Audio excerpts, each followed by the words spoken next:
Away in a manger, no crib for a bed, the streamer called Dangerfield laid down his thick head. The stars in the bright sky, sing along, look down where he laid. The streamer Dangerfield loves you, hashtag not gay.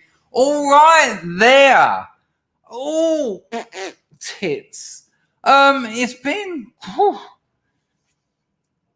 I kind of don't want to open the stream by telling you what a terrible day I've had. Just done it. I haven't actually. It hasn't been terrible at all. I've done the work I had to do on the situation that I'm going through at the moment. If you missed this morning's or yesterday's stream, having problems, troubling. There's a bit too much tit there, isn't there? I just don't like having to climb over the top of the millions of super chats I'm going to get. I actually have done my acceptance around it, and today got busy trying to sort things out. So what else can you do? Exactly that, Ian. Exactly that. And I did. And nice to see you, Ian. I hope you're feeling a little bit better. And if not, you've just done another half day, which is, as you know more than me, a long time in that game. A long time. Hello, Flammer Diddler. Good to see you. So, I sorted that out. I sorted that in advance, didn't I? Because there won't be no changes with the sun. Sun's long gone here now. It's 1:45. Probably only get about an hour tonight or hour and a half. You know how it works. I say that. Goes on forever. Hello, Shane. Nice to see you. Martin. All right, son. Hello, Paxmax. Our pizzle can only make 20 minutes in the morning. Rob wants me to crack on with it. Well, the show will start shortly, without a doubt. Who else we got on the firm early? Hello, John. Nice to see you. Hello, Rags. Good to see you, mate. Just Sean. Broken Silent. Sarah Mass is here. Lovely. Wolfie. How are you, mate? King Corona. Son of Max. Hello, son. Did you like the song? Grift on. Boom. And just as you said it, my man Anglo went, get yourself a ribeye. Evening, mucker. I'm actually going to show you. I am going to do it. Can everyone else just relax? Because me and Anglo have this. We have this, dare I say, a little bit too much leg on the go there. We have a somewhat meaty relationship.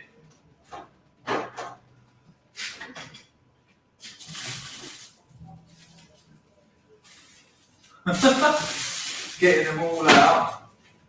So I had one yesterday, Anglo. I've got 3 there, frozen. And these are 2 that I've got ready for me and the missus tomorrow. Ribeyes. Look at the ribeye on that bastard. Look at the ribeye on that bastard. That one, $4. And this one, this one's $5.30. But it's about 1.5 inches at its deepest there. Can you see it? Fantastic. So when you say get a ribeye for you and your missus, I actually do. The griddle pan is, that's going to take a bit of travelling about. And not only that, travelling about during the daytime, which is, when I'm streaming or working. So I don't know, but nice one, Anglo. Appreciated. And I will take your advice. And because what I've got, frying the steaks isn't as good as grilling them. At the moment, it isn't. I've got a gas hob, though, so I will get a proper griddle pan. Barbecuing them has been the best yet. And I'll say this, and maybe to the shock of many culinary types around the world, since the world is watching. Hello, Emma. Nice to see you. All right, Johnny boy. Good to see you. Barbecued from frozen has been the best steaks I've ever had. Bit of olive oil, black pepper, salt, Lovely. Medium rare. Good Lord. Yep. I'll be honest with you, Rob. I usually have a salad with it. You know, I like to balance it out a little bit. I'm not too much of a chips man. Chips feel like they're making me sick. They feel like they're not good for me. I just don't tend to be a fan.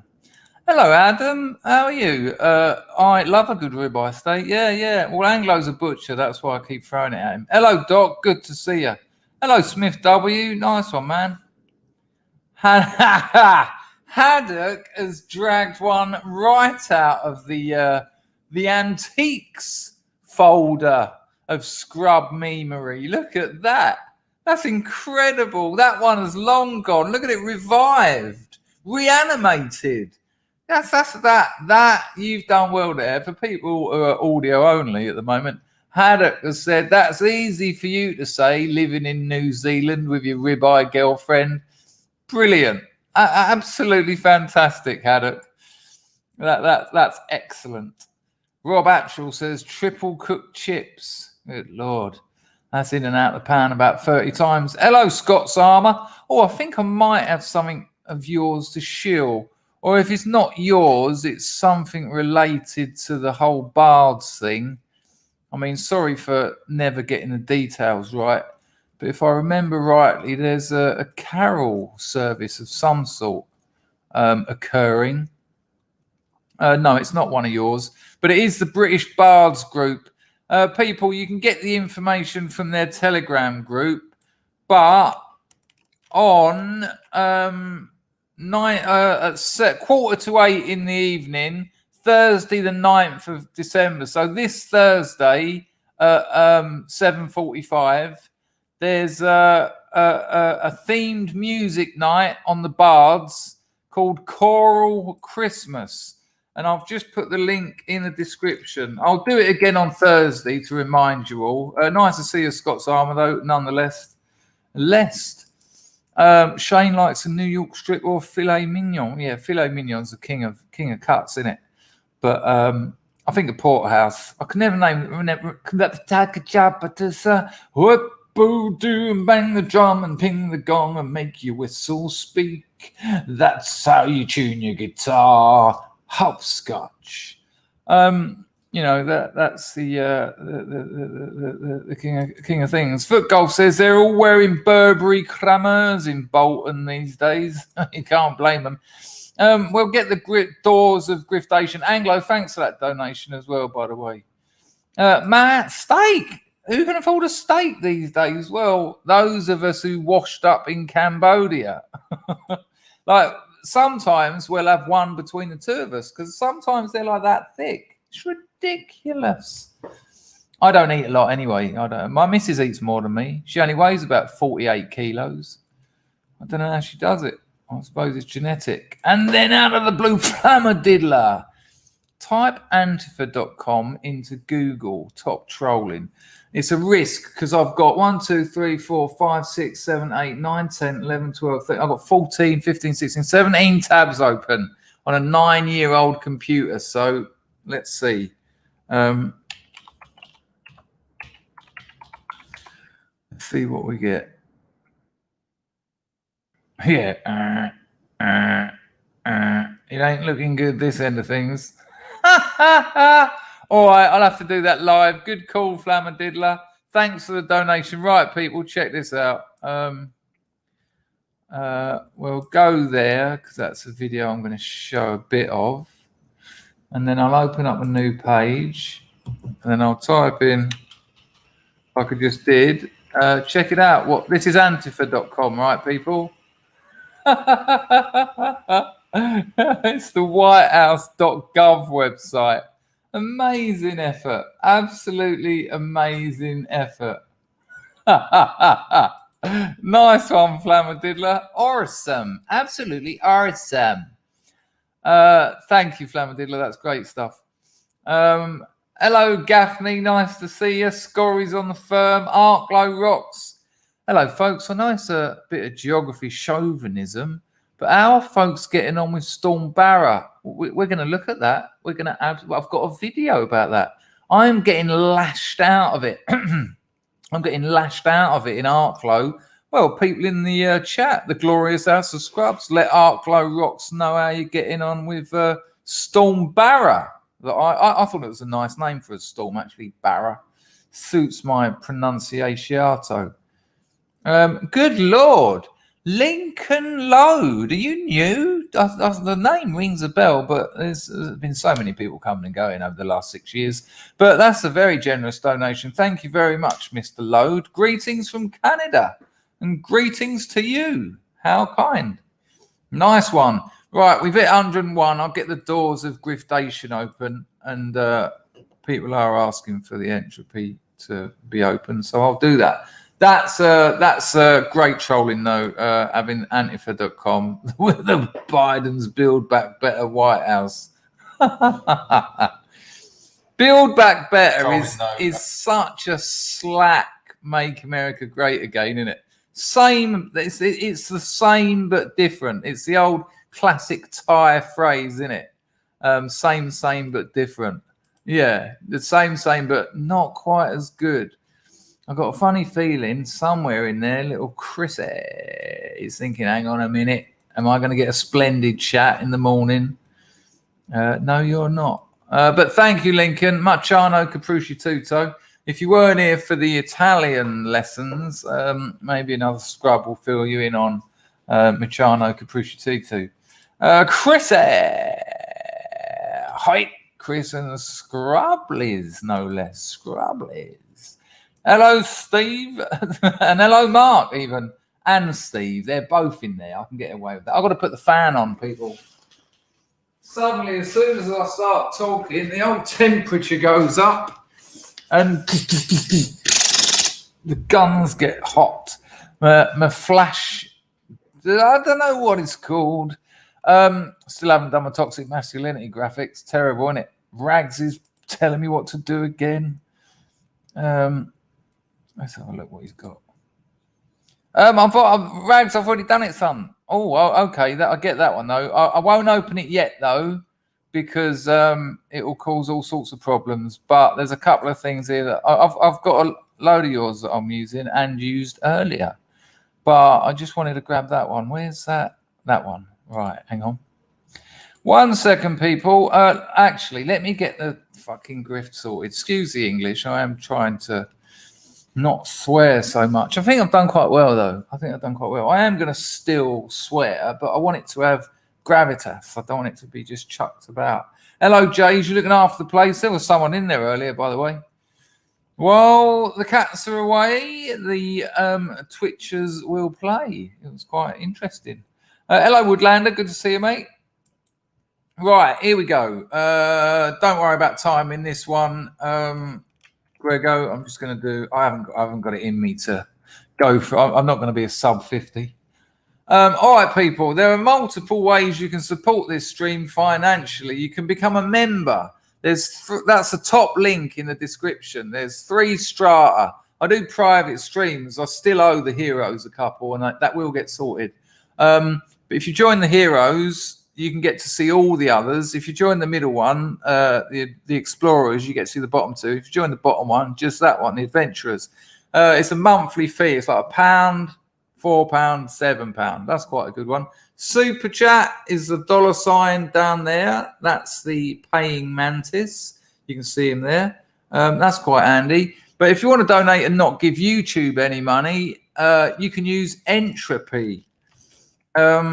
The entropy link is in the description, but I'll put it in the chat and I'll pin it. Oh, I'll put it in the chat and I'll pin it. Pinner to the top of the chat. If someone could confirm that the entropy link is indeed pinned. Pinner up there. That would be very handy. There's also SubscribeStar, which is a monthly thing, and I've got about 7 of those. And thank you to those people because they get no glory. They just donate, and they sit there, and they are very kind. So there you go. That's how you can support the show. I don't expect to get rich from this lark, but I do put a lot of time, effort, energy, and passion into it, which I hope you notice. And so a few donations are essential, really, because otherwise I could spend the time earning money with my job, which really needs that time at the moment. Accept it, danger. Accept it, sir. Like a Turkish. Teach him like a Turkish. And I must say, you are a generous bunch. Over a month or so, it goes up and down. But I wouldn't still be streaming twice a day if I couldn't afford to, basically. So there you go. That's the truth of the situation. Marzipan says, adopt a Scottish accent when you swear. Yeah, only to have you and everyone else go, you speak in Welsh again? You speak in Pakistani again? I can't do Scottish accents. I haven't got a freaking clue. I wouldn't know how to do it. Hello, Patrick. Thank you for that. Nice one. RMF is on the firm. Hello, son. Good to see you. You're getting a 52. Now, I reckon that was about 1:10. It was slow. Hello, Frey Bentos. Good to see you back on the regular. Yeah, no, it's an absolute pleasure. And I think Lil Bullet has just dropped one. Hello, mate. Missed you this morning.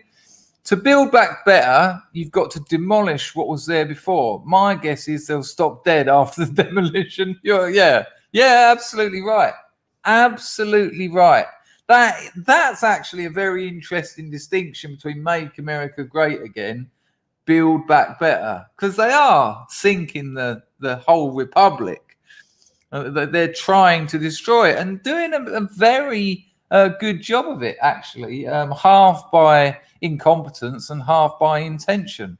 That's well spotted, Lil Bullet. That's an absolute what's the word? Well spotted. Do you take crypto? Adam, I do have a Bitcoin address in the description. I think in the last 5 years, I've received one Bitcoin donation. But that's better than none. And, it's getting there. Thank you, Bullet, for the donation as well, by the way. Hello, our pal. Is Jack London in? Did you give it one, Jack? Pinner. Hello, Otto. Good to see you. God, you lot are chatty. It's flying. Hello, ST911. How are you, my dear? Moslab on the firm. Moslab was on fire this morning. Absolute fire. Cracking me up he was. And saying some sensible things too. It was a fine balance. A fine romance with no kisses. A fine romance, something else. This is Judi Dench and some weird bloke I never liked with dirty teeth. Scrubs, hey, driving and lurking today. Yeah, don't be typing, mate. I'd never forgive anything. If a scrub was trying to type while they were driving. Lincoln Load says YouTube donors encourage YouTube donators encourage YouTube not to give you the boot for non-PC comments. YouTube's donators encourage YouTube to not.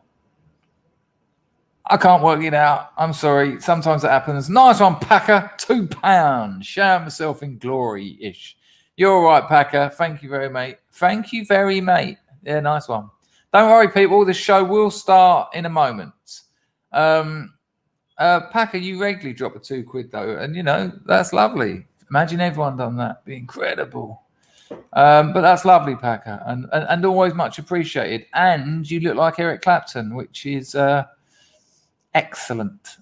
I think I told you before, but my mate, why can't I talk tonight? My mate's mum has got a tattoo of a guitar with EC under it for Eric Clapton, and it's a proper piss done with like a 1mm. It don't look so good now she's 70. Bushy's on the firm. Nice one. Emma G.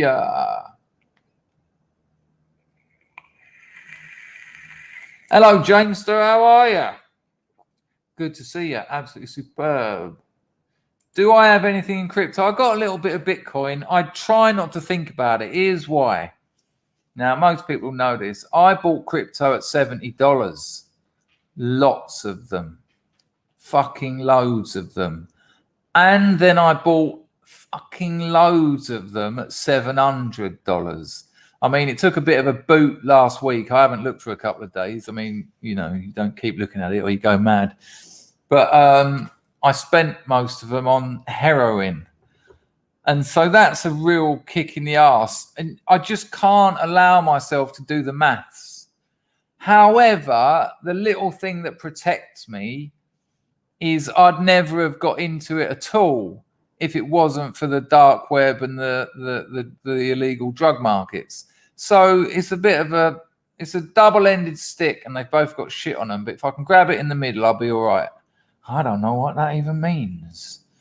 But yeah, I've got a little bit of Bitcoin rolling about. But as is the way with Bitcoin, that little bit of Bitcoin rolling about is, it is growing. But like I say, it took a boot. Let's have a quick look. Let's have a look. What's it doing now?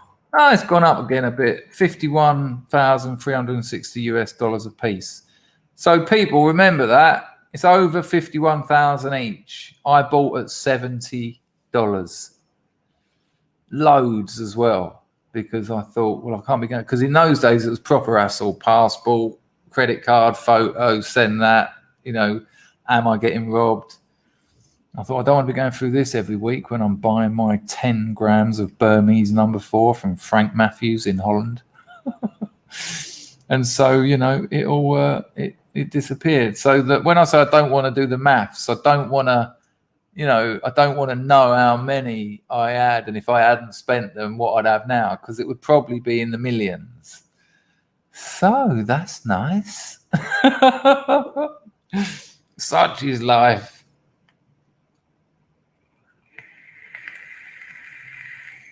Foot Gold said, I remember you telling me about Bitcoin at $200. Save you doing the maths, it's about 20 grand a gram. Thanks, you bastard.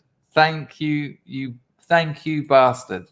And the weird thing was, I told loads of people around that same time, Richard. I was telling everyone, listen, and I wasn't doing the old, I'm no expert, don't, this is for entertainment value. No, I knew I had a very, I was in the first Silk Road. I was in early doors. I was like one of their first customers, not like one of their first fifth, but I was in early. Because when you're having to run around Soho with the homeless lot, when you live in Soho and you see people who know you and they're like, why is he with all the people with scabs and sleeping bags? So as soon as I realised I could get it delivered to my front door by the postie, I was on it. And I thought, this is going to go. And I said to everyone, I said, if you've got any money, buy some of this, forget about it. One person did. And she has made a fucking packet.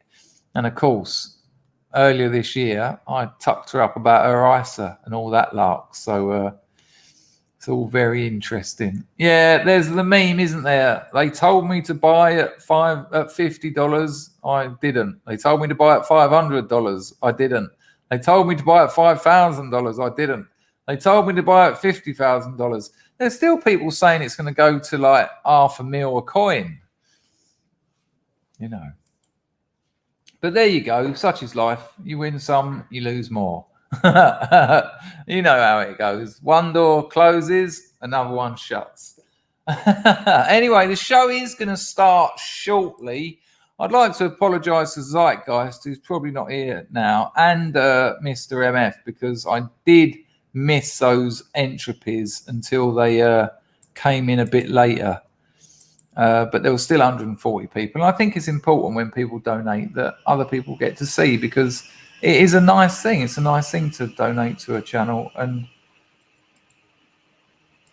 even when it would appear Zeitgeist accidentally done too, I'm not quite sure. He just said, no worries. And, $100 Australian dollars, a lot of money.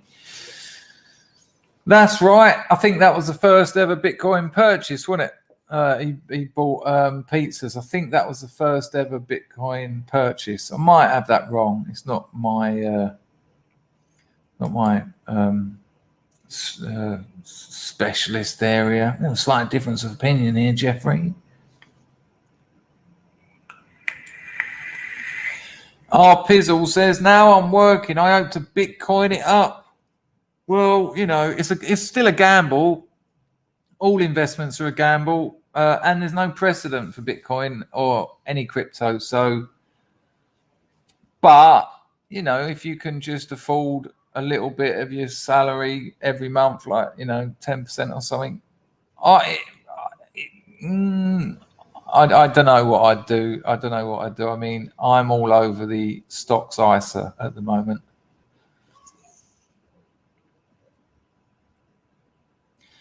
Hitiori, you sure his name was Hitiori? I think you might have got that slightly wrong.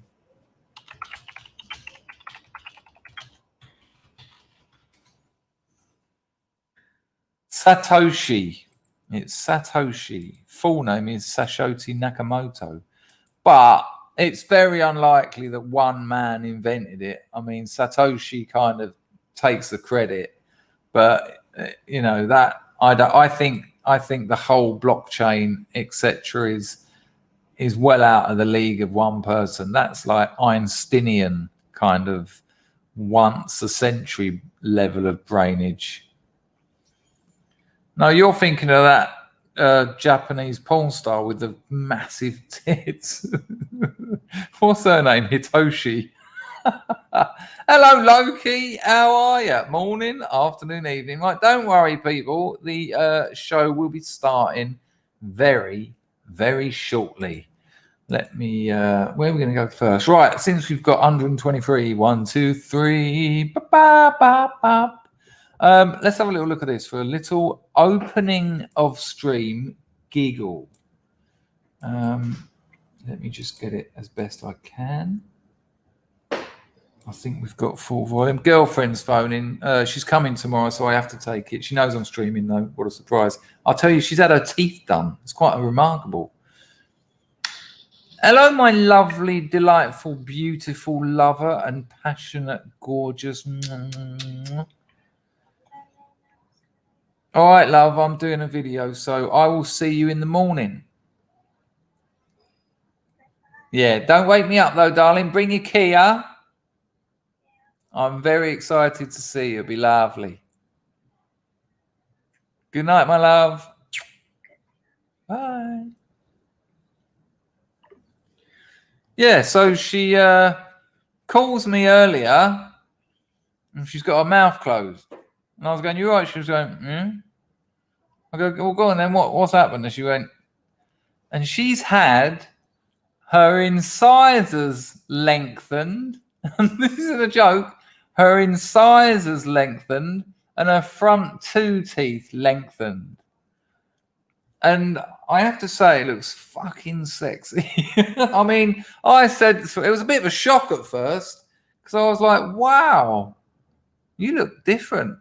And I told her, and I told her the truth because it's what I feel. I said, "You look perfect before," and she was like, "Oh, you don't like it?" And I was like, "No, it's just going to take a bit of getting used to." And then she started pulling some sensual faces, and I went, "Yeah, don't worry, love, I'm sold."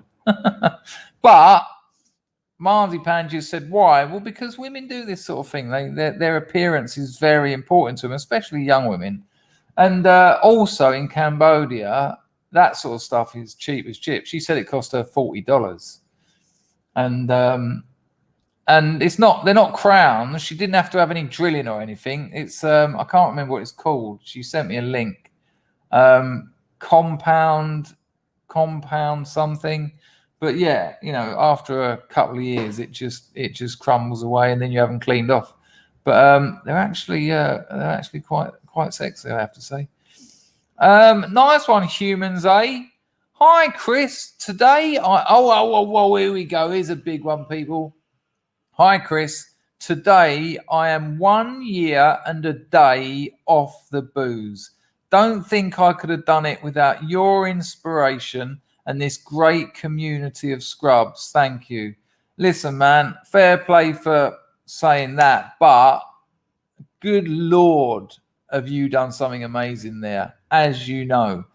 I'm sure it hasn't been easy. I know it hasn't been easy. I'm sure there's times where you're thinking, well, all sorts of things, but what an incredible achievement. Most people don't. And weirdly, most boozers don't. more junkies who get clean, stay clean, than alcoholics. Now, that's not a statistical thing. That's in my experience. But with over 20 rehabs and that community, that's definitely my experience.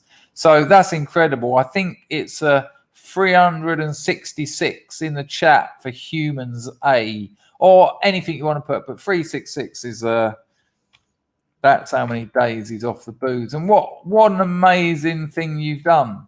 You've reclaimed your future. You know, incredible.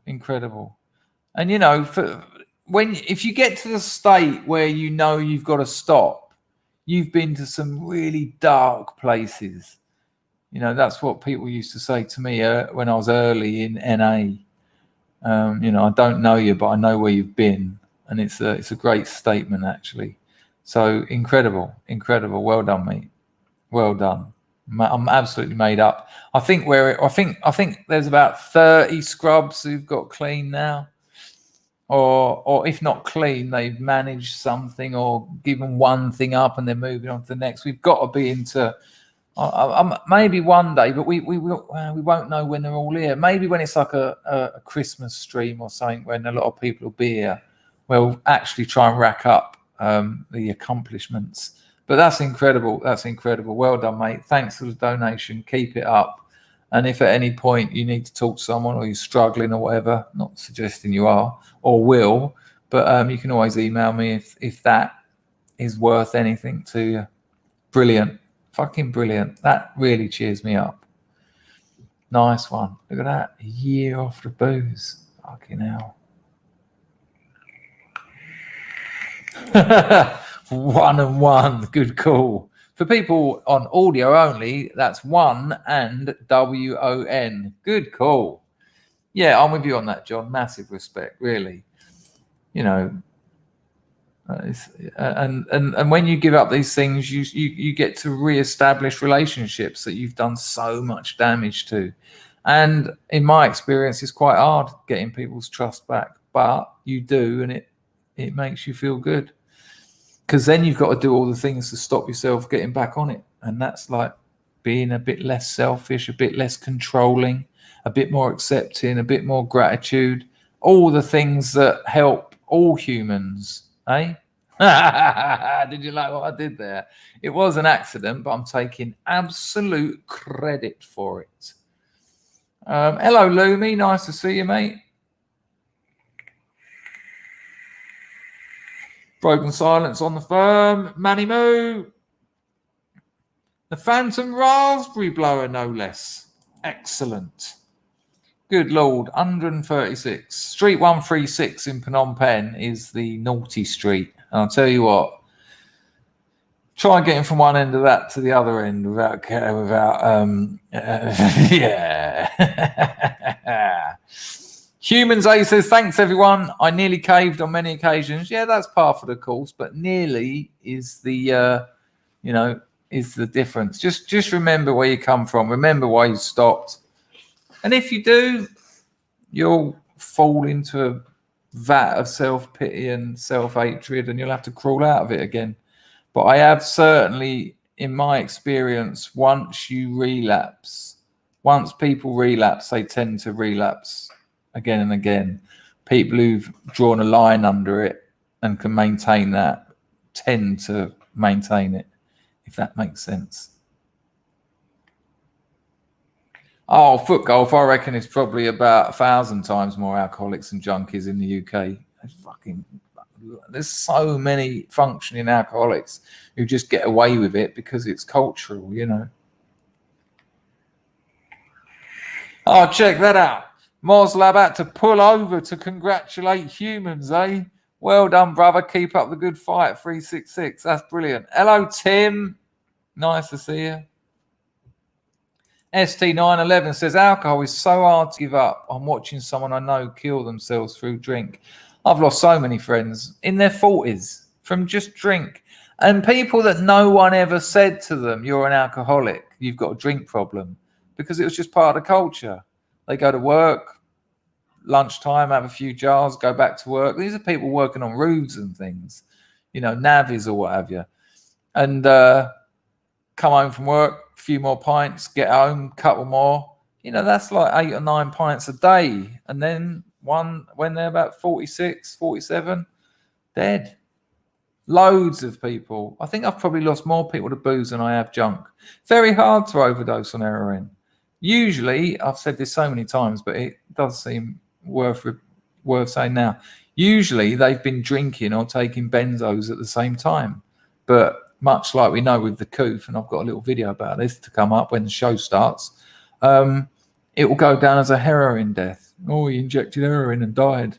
Yeah, but if he wasn't full of booze and benzos, that probably wouldn't have been the case. Anyway, that's William's getting paranoid. Have you just realised you're an alcoholic, William?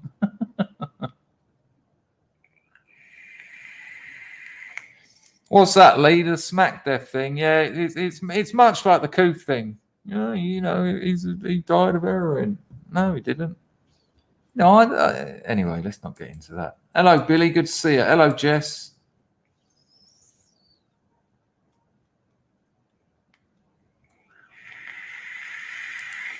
ST911 says the show will start.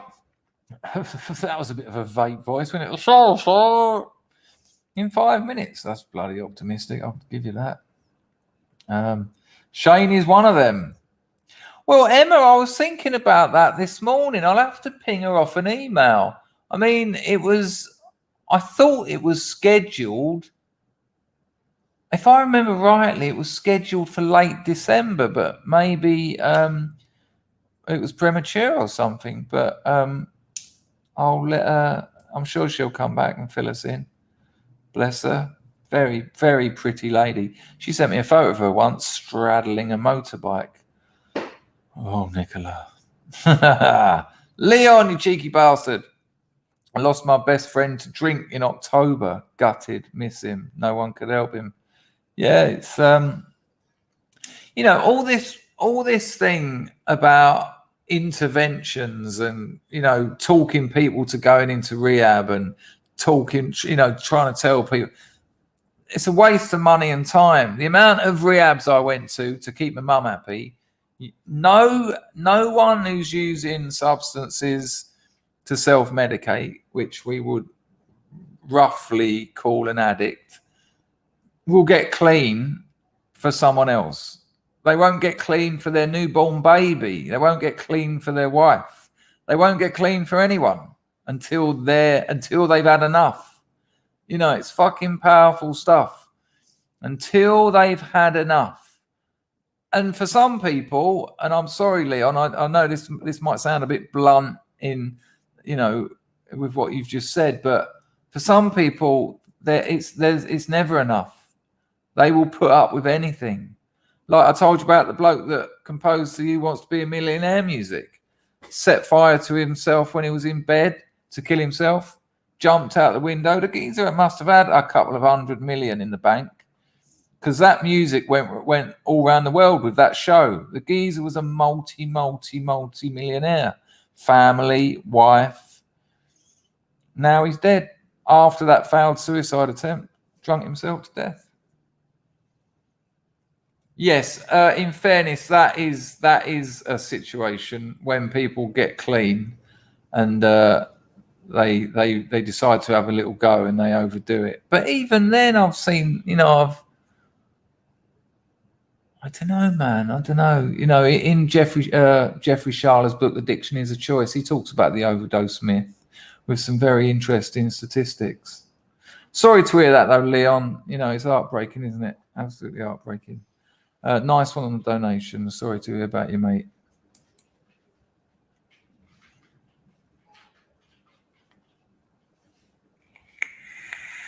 Dr. Insignificant Rube is thinking this show will never start. No, it's going to start very shortly. Very shortly. William said, teach your brain to hate alcohol. Worked with me. There you go. Well, excellent work, though. Excellent work, William. I mean, whatever works for you. Hello, Moultrie Artist. This show started many years ago. Oh, or did it? Or is it going to start many years in the future? Who knows? Who cares? As long as we're here. Sam Atom. 3 of my uncles died off the keg, all at the age of 50. Funnily enough, though, I've never been big on the sauce myself. Good Lord, 3 of your uncles. So we're all on the same side. That wouldn't surprise me.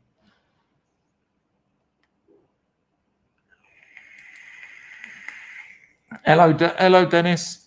Lee James says alcohol is the worst, so damaging. I mean, if you look what alcohol has done to Europe, it's part of our culture. Yeah, it's fucking wrecked it as well. It's wrecked families. They say that addiction is a family disorder, and it really is. Families just get torn to pieces. I will not name names, but there are scrubs who, more than one as well, a bevy, dare I say, of them, who've asked for advice because they've got family members who are alcoholics or drug addicts, mainly alcoholics in fairness, who they're watching die, and some have watched die. I'm a bit concerned. I haven't heard from Jens for a while. We know Jens from Denmark. He had an opiate problem. He was rattling it. Was doing all right last time I spoke to him. I might have to hit him up on Skype. I had a nice chat with him, actually. Hello, Dave. How are you, son? Good to see you. Where's my water? Hang on a minute. Don't worry, people. I'll get the water and we can get this show working.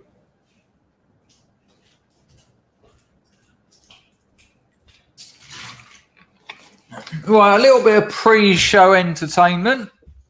I hope you'll enjoy this. Nice to see you, Dave. Hope you're well, mate. Have a look at this. Hello, IJB. Nice to see you. Wonderful.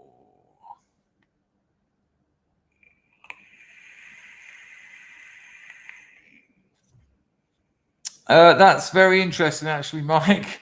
Especially alcoholics. Right, have a look at this. You should be all right with audio. It is. It's very short, but I mean, the funny thing about this is you can see it coming. It's not porn or anything. That would be ridiculous. Have a look at this. There's no audio, by the way. That's not me. So the old escalator, old dear. I'll just take a shopping trolley down the escalator. What could possibly go wrong? That. Oh, fuck. I think we should have another look at that just to see. I think she does a 720. I mean, this might be the first shopping trolley 720 ever recorded. Let's just check that out. Just a little bit of counterbalance. Don't lean forward. No, don't lean. No, oh, fuck. There you go. One. Yep. I think there you go. An official shopping trolley 720. She should get on to those homeless blokes who do the shopping trolley races. I think she's a natural. Yeah, it's. I hope she's all right. Bless her. I mean, I think it should have been all right if she'd have kept the counterbalance. Do you know what I mean? But she leant into it. It was a bit like what I say about my old KX80. It's the opposite of that, isn't it? You've got four-wheel vehicle to contend with. Right, the show's going to start shortly, people. Look at that, Flammadiddler. There's the optimism I like. Lands on her feet at the bottom and walks off like it was nothing. Or lands in the trolley at the bottom and zooms off to her shop of choice like it was everything. Ha ha ha! Hang on a minute, where's that? Cron said, died of coof. Yeah, I'm with you, RMF. That you don't get it. That's however, that was my first thought when I watched it, and I was agreeing with you. But I just thought then she was actually in a steel cage. So because she rocked into it, no, she broke her back in several places without a shadow of doubt. Moslab said, I hope she had an extra hip in that car, a couple of ribs, a new spine, a bit of bifida, perhaps. Right, here we go. We're only going to have a look at the start of this video, and then I'm going to read you something that the artist formerly known as the Iconoclast wrote the other day. Let me see if I can find the right one.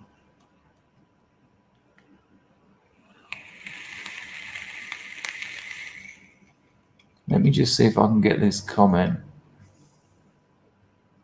Right, I've got that sorted. Okay, I can put that up there. Not there. All right, don't worry, people. I will start shortly. I want you to have a look at Mad as a Box of Frogs, Dr. Steve Turley's recent video. Now, 3 scrubs emailed me. I don't know if they got together. I don't know if they decided to form a union and attack me like a trifecta, a 3-pronged attack, saying that I'm out of order. They were light-hearted. They weren't going, that it's a bit off that I say that Dr. Steve Turley is mad as a box of frogs. And I do often describe him as being mental and off his head. I'm actually only referring to his really engaging positivity. I mean, the geezer is a fountain of hope and optimism. That was interesting. One second, people.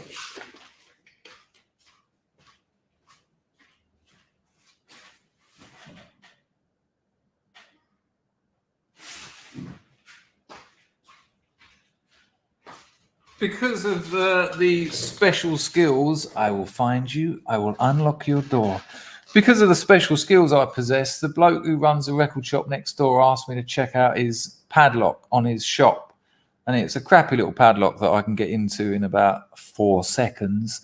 But it's got an alarm on it that I just heard. So if you tamper with it, the alarm goes off, and I just heard it. But I just looked out the window and it was him. And I thought that was a good neighbourly thing to do, because if it weren't him and I just listened to the alarm of his padlock, it might have been awful. So yeah, I'm just a neighbourhood kind of guy, helping out, available when required, ladies. Right. That's got to be him again, surely. All right, people, I want you to have a look at this. We're only going to have a look at the first few minutes of it. And like I say, when I say that Dr. Steve Turley's mad, it's just he's got gusto, and it's not meant as a pejorative. Check it out. I want you to have a look at this, and then I'm going to ask you an actual question, because I don't know. I don't know the answer to what I'm going to say. Here we go. So this is one of his new videos, and the video is called Europe Exploding Against Vaccine Mandates. An audio check would be handy. Go. Oh, whoa. I haven't even got my cans plugged in. Sorry, people. That's how much of a rush I was in. Good Lord, I hope they've got a bit of charge in them, or we are going to be cutting this. This video ain't even going to get started. Hang on, I can find out from my phone how much charge they've got in them. Oh, apparently I can't. 1 second, people.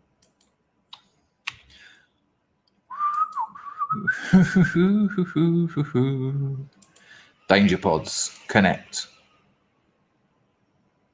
Bow. Right, yeah, we'll try again. So if someone could give me an audio check, that would be handy. Yeah, me too. I watch all of his videos. That was my point. I don't see it as a, anyway, I think I've explained myself. Here we go. Check it.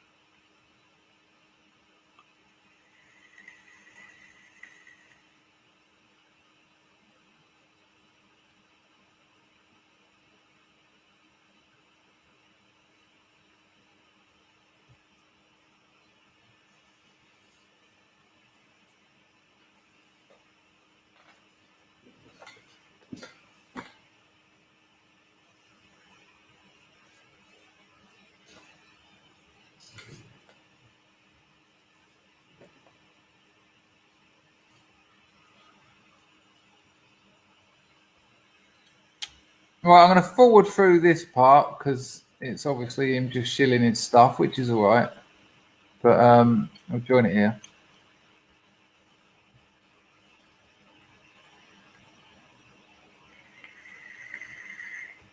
Hang on, come on, Turley, get on with it.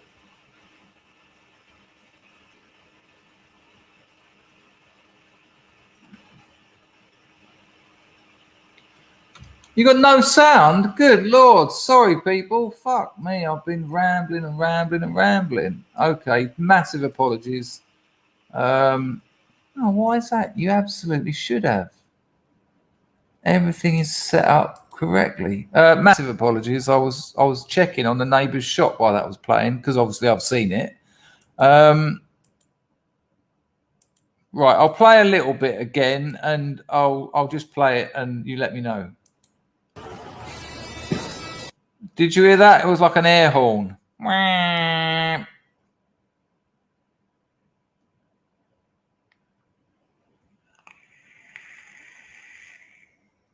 Okay, now. Okay, I'll carry on. Sorry, people. Massive apologies.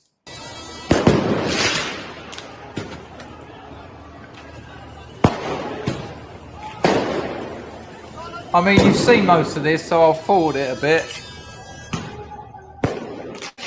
Europe is exploding over vaccine mandates.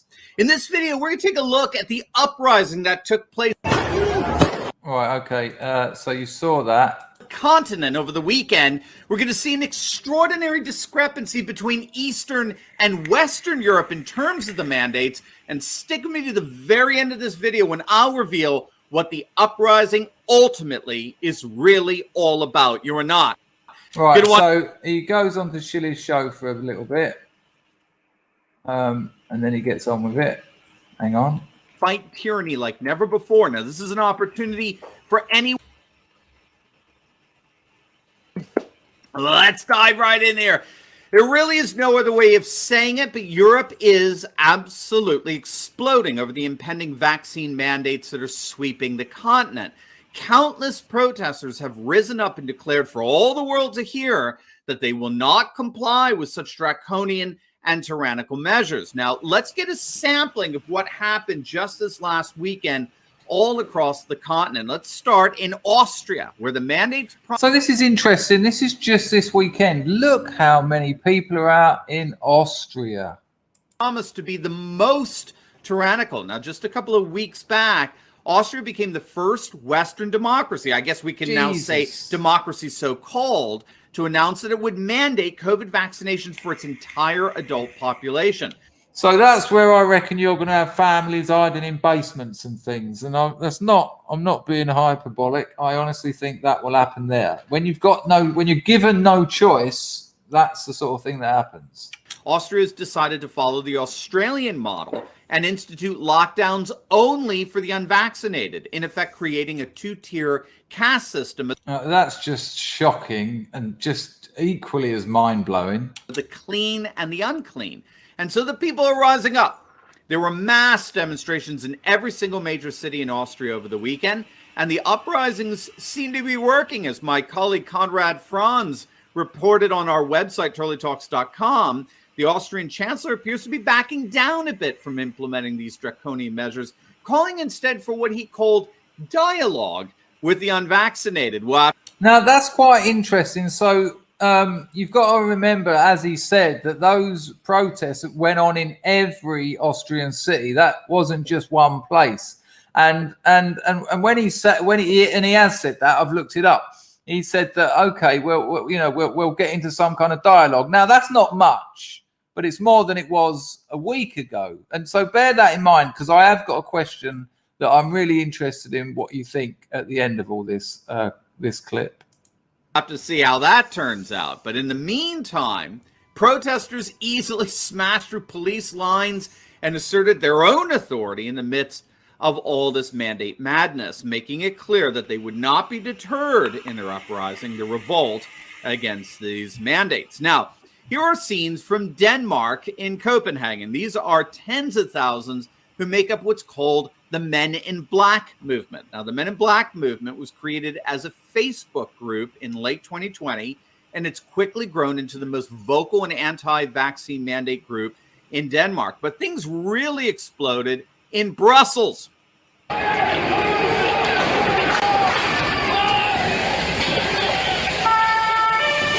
So you get the point, and he goes on to mention a few other European cities that have, where there's been these major protests and people out there, some of them turning violent, the old Bill getting involved, rubber bullets, water cannons, all that lark.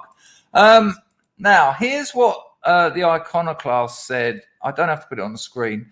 This is what the iconoclast said, Dan, I think he is, a couple of weeks ago. The turnout for all the anti-Coof protests today was really bloody impressive, all over Europe and Australia. I have to ask this, though. Marching through the street with a cardboard sign is probably not going to be enough. After all, millions filled the streets in London, and yet we still invaded Iraq. I don't want to Fed post, but what if this doesn't work?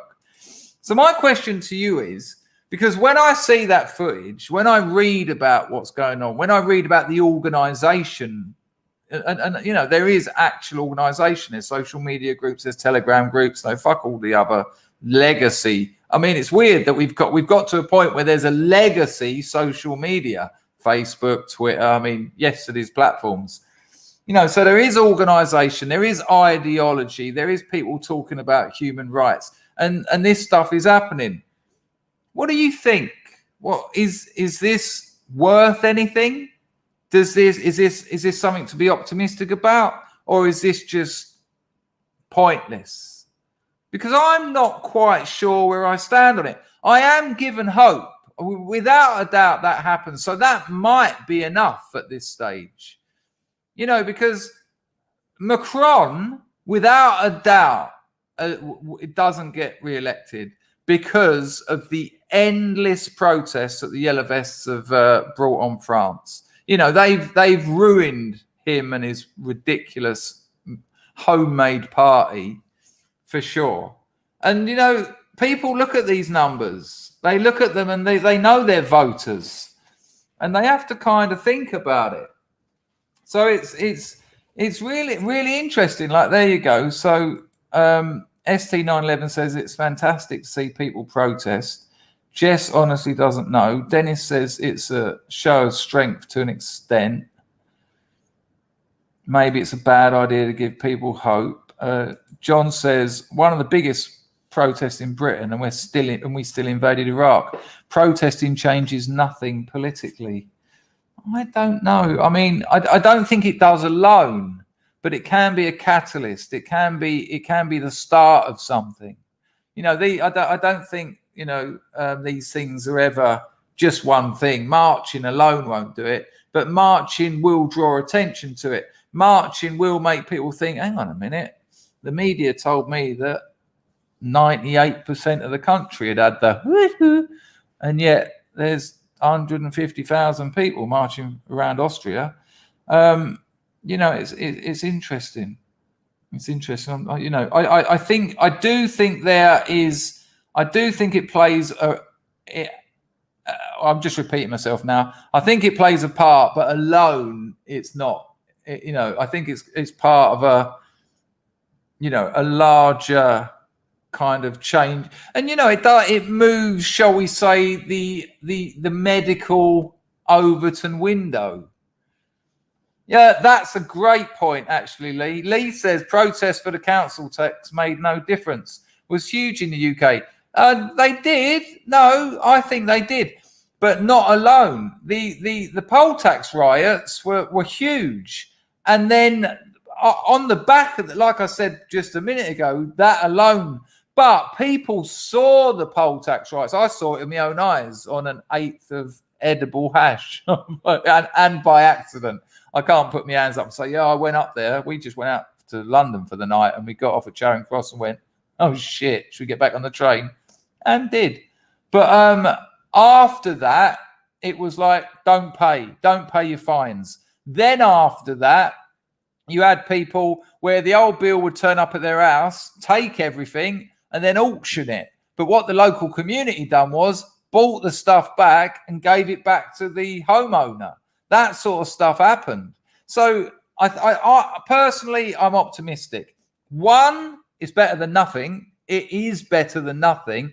And two, as part of a multifaceted resistance, I think it has a place. That's where I am. That's where I am on it. But it's certainly interesting. Where are we going now? Okay, this show will start shortly, people. Thanks for hanging on.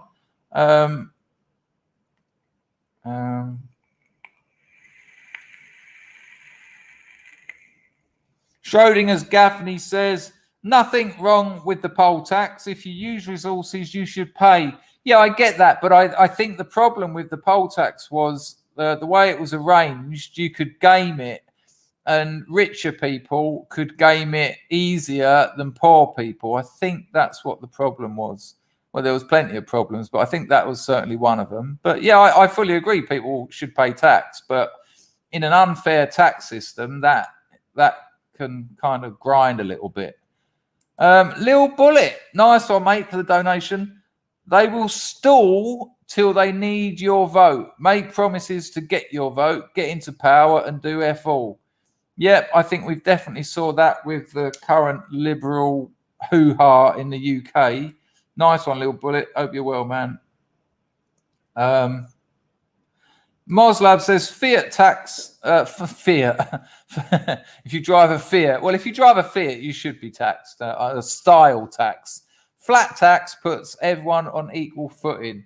But, you know, there's always ways of blagging it. I mean, look at Amazon, look at Starbucks, look at all that lot, you know. I know a bloke who's currently sorting out his offshoring, and he started talking to me about it, and I was looking into it. I mean, don't earn anywhere near enough to make that worthwhile.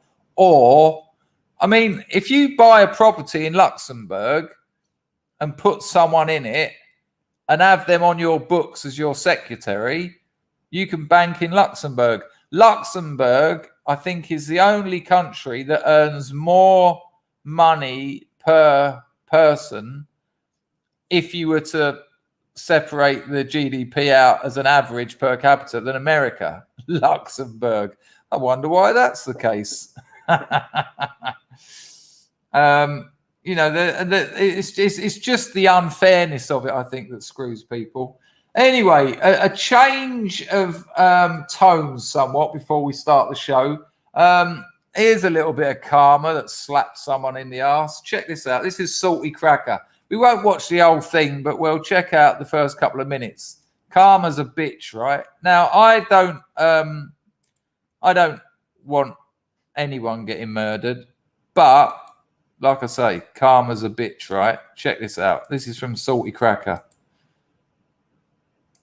Miss Marcy, just a few days ago, right before Thanksgiving, when this unfortunate incident happened, was on Facebook criticizing the parents of Kyle Rittenhouse. Few moments later. This is normally a day families get together and give thanks, but this Thanksgiving, a young man is accused of stabbing his own mother to death right behind these doors.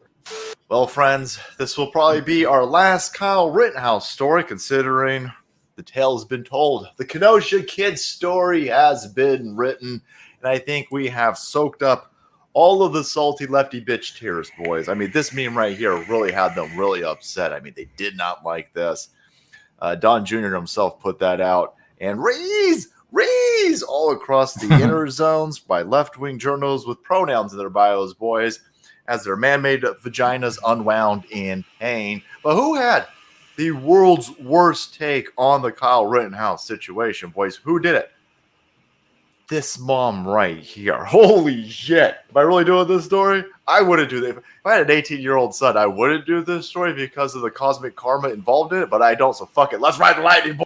So if you can't read that, GA Mum says Rittenhouse's bad parents are to blame. She is then killed by her own son. Boys, let's do it. Georgia Mom says Rittenhouse's bad parents are to blame. She's then killed by her own son on Thanksgiving. What? No. Sad trombone music. right here. Where are we at, by the way? We're at redvoicemedia.com. How did we miss this one, friends? How do we miss this story? We make it up for it. We can't all be good parents like her. Oh, no, you didn't. Holy shit. Enough. You get the idea. Albert, but he travelled over state lines. That was amazing. Did you see it on this channel the other day? There was just about 50 news people saying he travelled over state lines. Oh dear, what a thing to do. Someone said something hilarious as well. Hang on. Not hilarious, but mentioned something. Where is it? Someone mentioned the geezer that got tased. I don't know if you saw it. Let me see if I can find it, actually. Say and search. Don't worry, it won't slow down the start of the show. Let me see if I can find the footage. Trigger warning. It's a bit much, to be honest with you.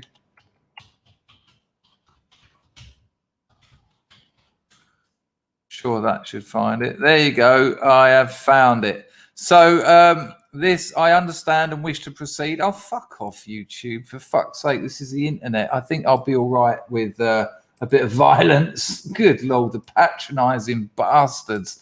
So check this out. This was a Glendale police officer tases a man who's holding a knife. Now, this is already Gunther. I'm on that super entropy. I'll deal with that shortly. Thank you, mate. So there's been an incident, and there's a man who's obviously got some kind of mental problems or out of his head on meth. I know where I'm going. And the copper suddenly realizes he's got like a very dangerous knife in his hand. And then guess what happens? Check it. Oh, that was the wrong button to press. Let's try again. That.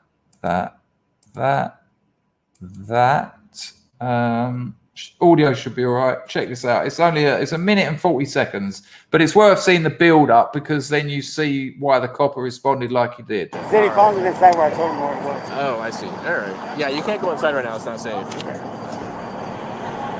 Sorry, they're talking. So that geezer there with the mask on is just hanging around, and this copper doesn't really know why. He's sort of like, you know, just go away. You can't go in there. It's a crime scene. You know, why are you still here? It's that kind of thing going on.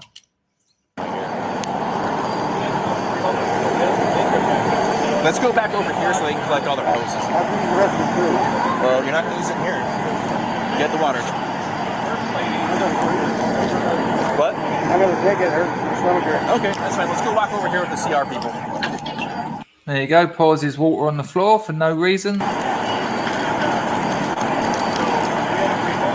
Probably watering the god plant. That way we can get out of their way so they can do their job.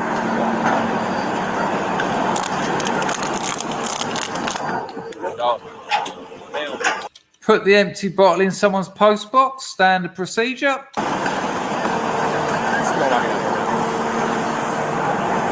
Mate, just fuck off. Well,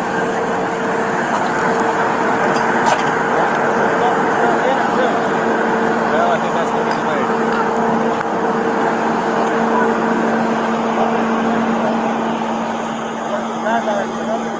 Oh, look what he's got in his pocket. I mean, look at the fucking size of it. He's just got that out in front of a copper.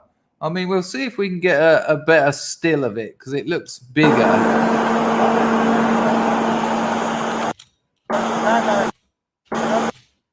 Fucking hell. Hey, copper, don't worry. I've got this. We'll be all right. Let me have the knife. Refuses to give it to the old Bill. The knife down. 40 King Hole traffic. I got this guy with a knife. Put the knife down. Down.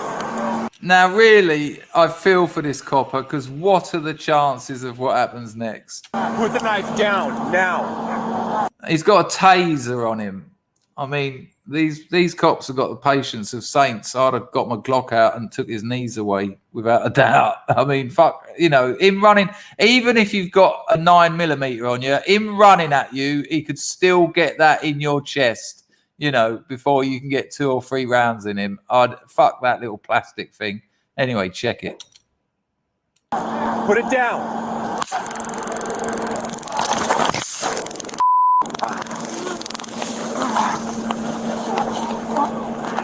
Now, I'll show you that again. He tases him, and the man falls onto the knife, which goes through his throat. Put it down.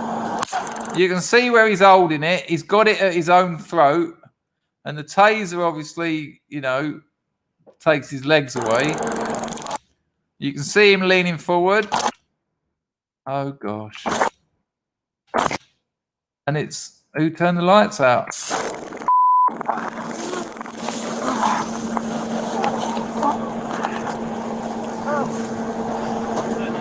I don't know. It just cut me.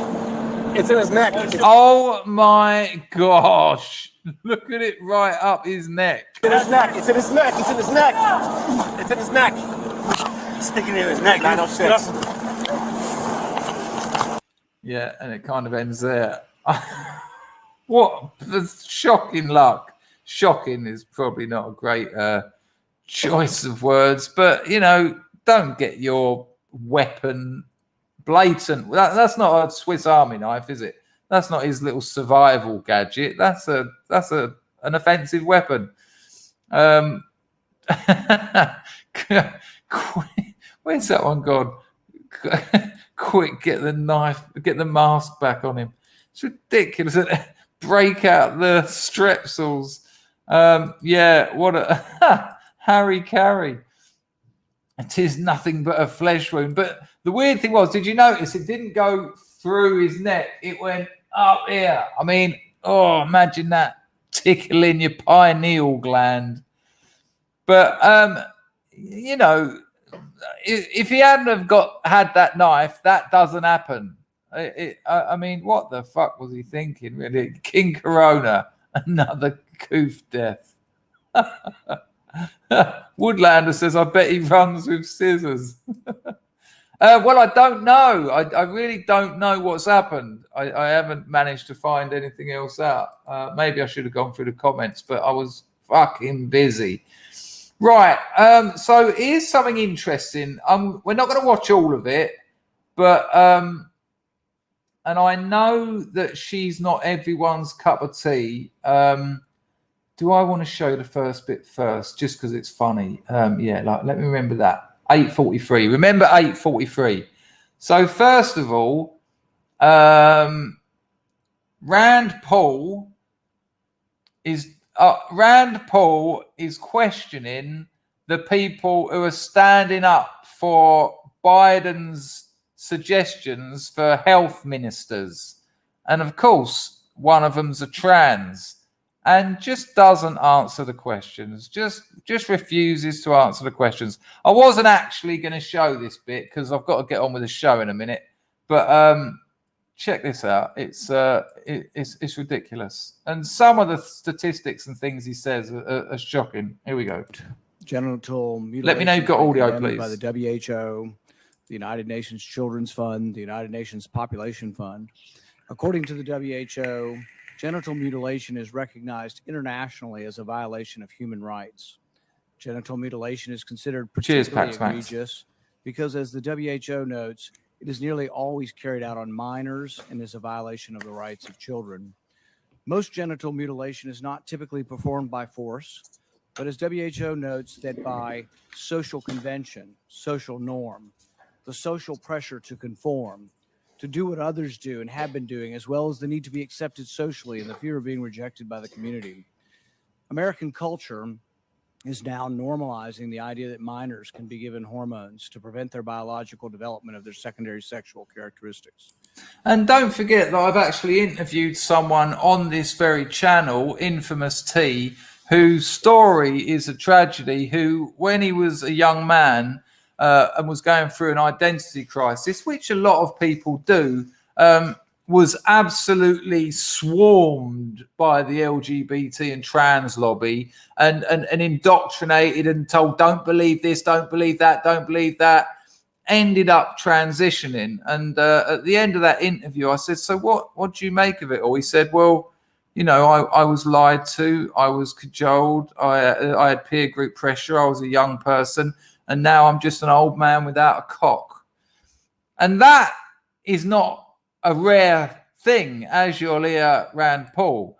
But wait till you check out the person he's asking these questions to and how she refuses to answer the question.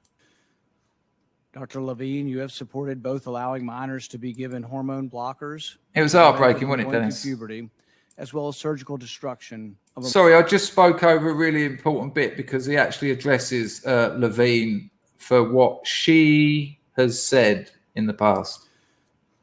Dr. Levine, you have supported both allowing minors to be given hormone blockers to prevent them from going through puberty, as well as surgical destruction of a minor's genitalia. Like surgical mutilation, hormonal interruption of puberty can permanently alter and prevent secondary sexual characteristics. The American College of Pediatricians reports that 80 to 95% of prepubertal children with gender dysphoria will experience resolution by late adolescence if not exposed to medical intervention and social affirmation. Dr. Levine, do you believe that minors are capable of making such a life-changing decision as changing one's sex? I mean, this is why I called this stream what I called it. I mean, this is being debated in Congress. They're actually talking about whether it's right to change the sex of children. And imagine that we've all seen the videos of the parents saying, no, my boy wants to be a girl, don't you? And then there was that absolutely harrowing case of that lesbianic mother from the Isle of Lesbos who said her son was a girl, and yet when the kid was with the father, wanted nothing to do with it, was just a boy, done boys things, went out fighting, catapults, usual boy stuff, wore boys clothes. And yet when he went back to his mother, she was like, no, come on, put your dress and get your makeup on, you're a girl, remember? And he went to court and he lost that battle. And that kid is now going through all this puberty blockers, all this nonsense. And Rand Paul there just said, well, I'll play it back for context, because the dodging of answering this question, which she does twice with the same answer, is, when I ask how did we get here, we got here through cultural Marxism, without a doubt. It's obscene. Now, that's not me criticizing transsexuality. That's not the issue here. The issue here is children and who the fuck is looking after them. Because do you know that doctors can intervene over parents' wishes? And as you'll hear Rand Paul say, this is happening in Europe to kids as young as 3. A 3-year-old can make that decision. No, I'm a girl. I'm a boy. All right. I thought I was a fucking monkey when I was 4. Are capable of making such a life-changing decision as changing one's sex. Well, Senator, thank you for your interest. Just let you see Dr. Levine there. I'll take it back for context. He asked a fair question. I'm going to play it again. Listen to the question. It's a yes/no answer. Hello, Mega Essex boy. If not exposed to medical intervention and social affirmation. Dr. Levine, do you believe that minors are capable of making such a life-changing decision as changing one's sex? Well, Senator, thank you for your interest in this question. Transgender medicine is a very complex and nuanced field with robust research and standards of care that have been developed. And if I am fortunate enough to be confirmed as the Assistant Secretary of Health, I would look. Yeah, that's right. You heard right. Biden has put Dr. Levine forward as the Assistant Secretary of Health for the United States of Communism. You are not dreaming. You will not wake up from this. The revolution is not being televised. Forward to working with you and your office and coming. Yeah, can you answer the fucking question? You know he's only got 5 minutes. To your office and discussing the particulars of the standards of care for transgender medicine. The specific question was about minors. Let's be a little more specific since you evaded the question. Do you support the government intervening to override the parent's consent to give a child puberty blockers, cross-sex hormones, and or amputation surgery of breasts and genitalia? And that is the point. The government overriding parental choices.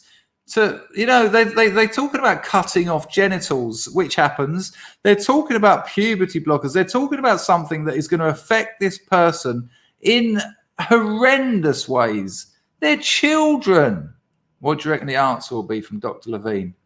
It's the same answer. I'll take it back a bit. Cross-sex hormones and or amputation surgery of breasts and genitalia. You have said that you're willing to accelerate the protocols for street kids. I'm alarmed that poor kids with no parents who are homeless and distraught, you would just go through this and allow that to happen to a minor.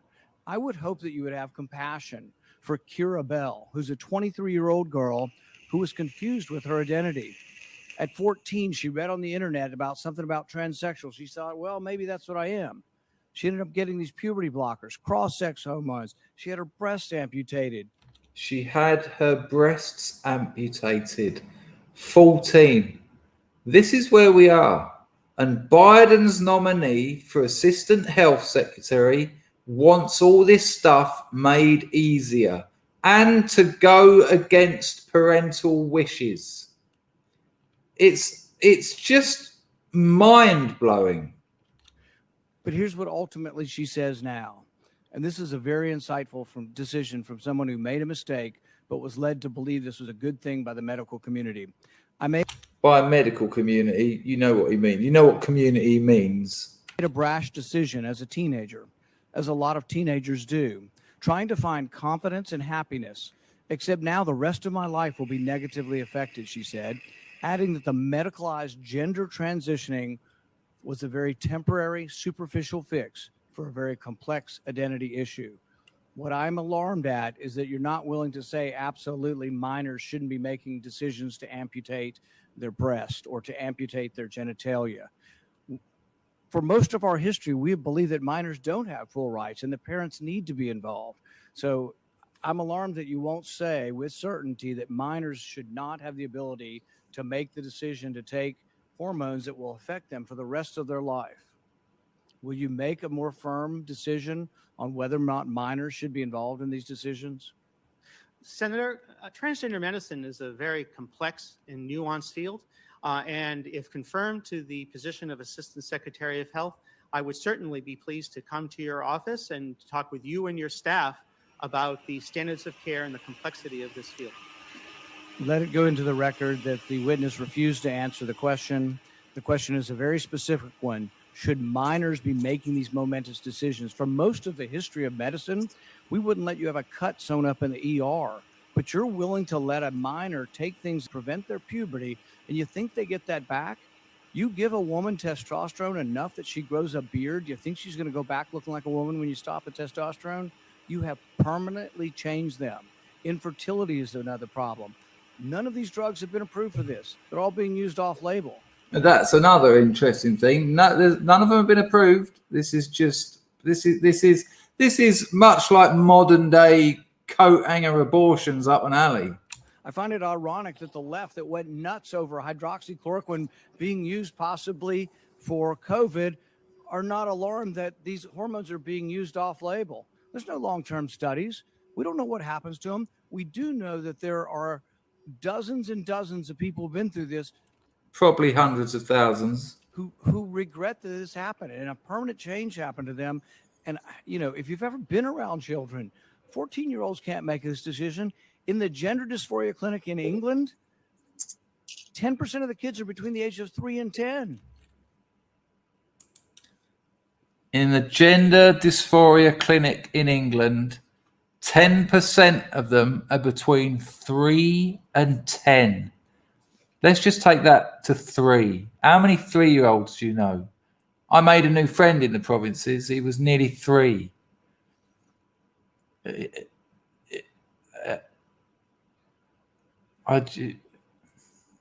Heartbreaking. shocking. These people are an absolute disgrace. It's evil, absolutely evil. Right, so I wasn't actually going to show you that, but when I realised it was on the start of the video, and we haven't even talked about the suicide rates here, by the way. You know, they say, well, you know, people with gender dysphoria, they're very suicidal. Well, if you look at the statistics, more of them kill themselves after transitioning. Right, 8:43. This is only a small clip, but it's worth checking out. I know she's not everyone's cup of tea, but what she says is quite interesting. Have a listen to this.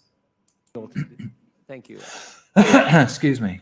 I believe, Miss Owens, when you used the word hilarious, it was referencing the fact that no one had asked you a question. Sorry, they accused her of laughing about it, and she. Anyway, you'll see.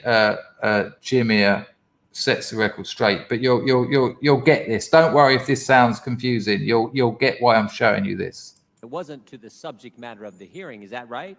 That is correct. And to have another witness insinuate something that is not accurate is just not appropriate, Mr. Chairman, for how witnesses are supposed to behave in front of this committee. I also think you didn't say it doesn't matter about the subject matter of today's hearing. Very low audio, is it? Subjects that matter as well. It's up full here. We should spend some time on those. Is that accurate? That is correct, and they matter much, much, much, much more. And I've said that. I said that in my opening, and I will say it again. Right, so check out what she says. It's very interesting. You know that white supremacy and white nationalism ranks nowhere near the top of the issues that are facing Black America. And the reason that you are bringing them up in this room is because it is an attempt to make the election all about race, as the Democrats. Not in my case, Ms. Owens. I'm sorry. Please do not characterize my motive. What a surprise that they cut her off there. Look, I know Candace Owens isn't everyone's cup of tea, but that is a fantastic thing to say. Just the Democrat, the communist race card played again. But she says something fantastic in a minute. Mr. Chairman, it's my time. Yeah, it's my time. You've got your time, Mr. Menendez. I'll give you 3 more seconds. Every 4 years, you bring up race, and you knew exactly. Let's just have a look at his boat again. Time, Mr. Menendez. I'll give you 3 more seconds. Sorry, commie. It's all falling apart, isn't it? The world's wise to you. The American people are wise to it. And you knew exactly what I meant when I said hilarious, and you just tried to do live what the media does all the time to Republicans, to our president, and to conservatives, but you tried to manipulate what I said to fit your narrative, okay? I was not referring to the subject matter that is hilarious. I said it's hilarious that we are sitting in this room today, and I've got 2 doctors and a missus, and nobody can give us real numbers that we can respond to so we can assess how big of a threat this is, because you know that it is not as big of a threat as you are trying to make it out to be, so that you can manipulate. And the audacity of you to bring up the Christchurch shooting manifesto and make it seem as if I laughed at people that were slaughtered by a homicidal maniac is, in my opinion, absolutely despicable. And I think that... Yeah, you'll get that from communists, Candice. We should be above that. To try to assign reality or any meaning to a homicidal maniac writing a manifesto, which, by the way, let the record show, also stated Spyro the Dragon, the child's cartoon, as a source of inspiration. He also cited Nelson Mandela as a source of information. I don't think... Mandela was a commie. I don't think that Nelson Mandela has inspired mosque shootings. You can... Well, I don't know necessarily about that, but crack on. Her good bit, the kicker's coming. Correct me if you think I'm wrong. You would rather assign meaning to a homicidal maniac than to actually address the things that I said today that are actually harming Black America. Number 1, father absence. Number 2, the education system and the illiteracy rate. Illegal immigration ranks high. Number 1, fatherless families. Nailed it. Abortion ranks high. White supremacy and white nationalism, if I had to make a list again of 100 things, would not be on it. This... It's amazing when a Black woman says, if I had to make a list of 100 things that are negatively affecting Black people in America today, white supremacy or white nationalism or any of those interchangeable nonsense they spout wouldn't be on it. And you can almost feel those commies just going. It's fucking brilliant. Right. Before the show starts, the grift has dried up a bit. I thought we were having an absolutely fantastic stream. Maybe it's because it hasn't started yet. Right, a couple of things I want to show you just before we get into this stream. One of them might be a little bit controversial, dare I say, which is all right. We can put up with a bit of that, but it involves a little bit of a personal story. But Gunter dropped £3 in for the grift. Nice one, Gunter von Shitflaps, if that is your real name. Machano Caprusci Toto. I'm going to actually just quickly, what's it called? Upload entropy again, because I don't want to happen to Mr. MF and Zeitgeist earlier to happen again. It won't take more than a couple of seconds. And... 'tis done. Right, okay. So next thing I want to tell you a story. Years and years ago, before I even had a YouTube channel, so that's about 6 or 7 years ago, I was quite into the atheist movement online before it became Atheism Plus, which, if you don't know, was when the social justice warriors and the feminists consumed another movement because their one was failing, which is all they've done. That's all allies do. They've got fuck all. No one's interested in them, so they consume other movements. But for my sins, I used to watch. Oh, now what was it called? What was the show called? Oh, The Atheist Experience. Give me a 1 in the chat. And I know it's a bit embarrassing. I mean, Grego did say that he fancied, what's her name? Richard Madcow. Give me a 1 in the chat if you ever used to watch The Atheist Experience. Matt Dillahunty and co. Right? It was this little group of atheists who used to do a phone-in show. And I used to watch it. Well, this is it, ST911. You've nailed it. I used to watch The Atheist Experience. And the thing they done, which it took me about 100 shows to work this out, they brought the logical fallacy to the internet, right? Now, logical fallacies have their place, without a doubt. And I'm sure you all know what logical fallacies are. There's all the classics, appeal to authority, blah, blah, blah, blah, blah, blah, blah, blah. They have their place in arguments, but they also don't have their place in argumentation.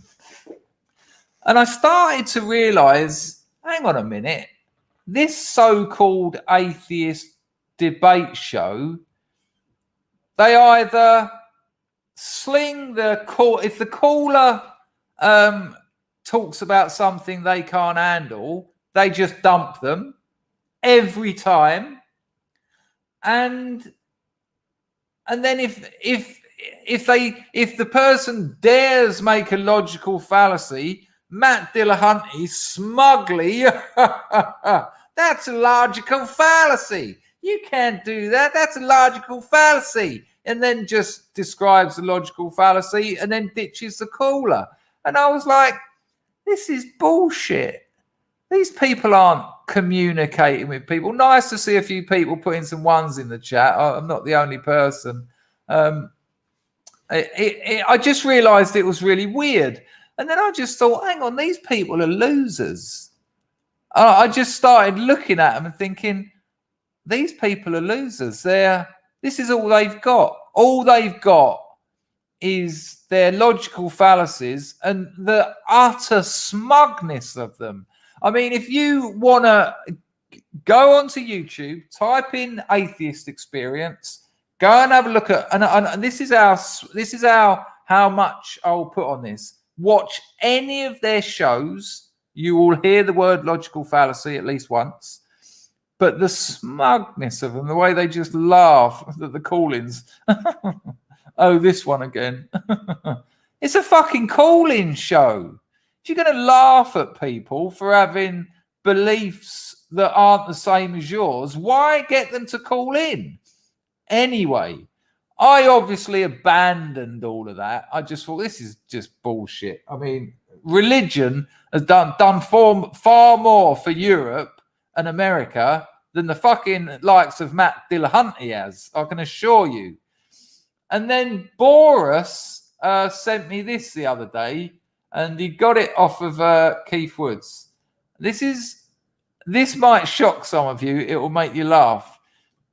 This is Matt Dillahunty, the logical fallacy king of utter smugness, who runs the Atheist Experience. I don't even know if it's still on, but this is a recent tweet he put out in response to someone who said something to him. Check this out. I'll read it. Matt Dillahunty, you're a monumental idiot. Getting information from other idiots. That action wasn't because of any of my positions. I'm not only an advocate and ally, I'm dating a trans woman and calling out Dawkins and others. Go learn something so you don't look so fucking stupid. Am I in the least bit surprised? I'm not at all surprised. Not only am I an advocate and ally, I wave my virtue flag so high, I hope the whole world sees it. And we get the dark triad again. We get the narcissism. We get the psychopathy. We get the manipulation. The most likely to virtue signal. And he's dating a trans woman. Go learn something so you don't look so fucking stupid. Well, Mr. Dillahunty, trust me, you've made a career out of looking stupid, and you've just raised that bar even further. I know it had little to do with the show, but I thought it was worth looking at if you went there in the past. Right, we're going to have a look at a bit of Mark Dice. Now, this is interesting. We're going to have a look at quite a lot of Mark Dice. By the way, while there's 180 people watching, if you're into reading short stories, I write them. They're true stories from my life. It's the grisly, greasy underbelly of a lot of them are about that anyway. Link in the description. It's called SUBSTACK. I'll never monetize it. There's about 14 stories in the archive. If you put your email in, and you'll see, you just click subscribe. Any new ones I write, which will be about one a month, will be emailed to you. If you want to support this channel and help support me, that would really help me, even if you don't want to read them. But they're cracking stories. They've got loads of brilliant reviews and comments and that. So do us a favor and subscribe to my Substack. Now, this is Mark Dice's, I think his most recent video. I'm going to skip through a lot of this. It's 11 and a half minutes, but I'm going to play the first couple of minutes. I'll skip through him shilling his stuff. I don't think he'd mind. I've used a lot of Mark Dice. This is going to blow your mind. It's called It Happens All the Time. And again, the name of this particular stream, this is what I was talking about. The absolute state of things. We've just seen people in Congress asking the Biden nominee for Assistant Health Secretary to ask whether she supports the genital mutilation of children and couldn't get an answer. She said the same bullshit twice. That is a terrible state of affairs. And now check this. And I know this won't surprise the majority of the audience, but when you see someone firing them out at this rate, and I guarantee, and you'll see what I mean when I start playing it, this wouldn't have taken much research. He wouldn't have had to have clawed through years of internet stories.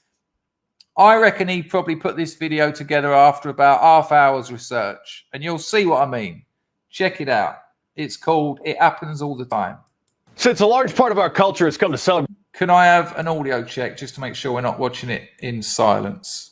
Since a large part of our culture has come to celebrate victimhood instead of personal achievement, we've seen a staggering increase in the number of hate crime hoaxes where members of various minority groups report fake hate crimes to the police after vandalizing their own property with racial slurs or Thank you, claim that they Loki. were physically attacked by some evil white people or homophobes. The initial reports air on local news and go viral on social media, sparking outrage at the racist Trump supporters or white people who keep carrying out these alleged attacks.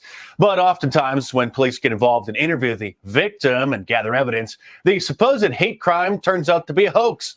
Right, and so this is topical because obviously Joyce Smolier is currently in court, and he's guilty as fuck for lying, wasting police time and resources.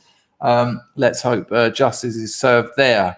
But now check out how Mark Dice can just roll these out, and like I say, 20 minutes research will get you these. See, they're so easily found.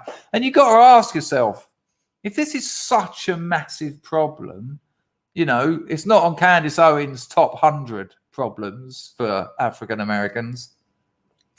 Why do they have to hoax them all the time? Why do they have to fake them all the time? It doesn't make you wonder because you know why. Check it out.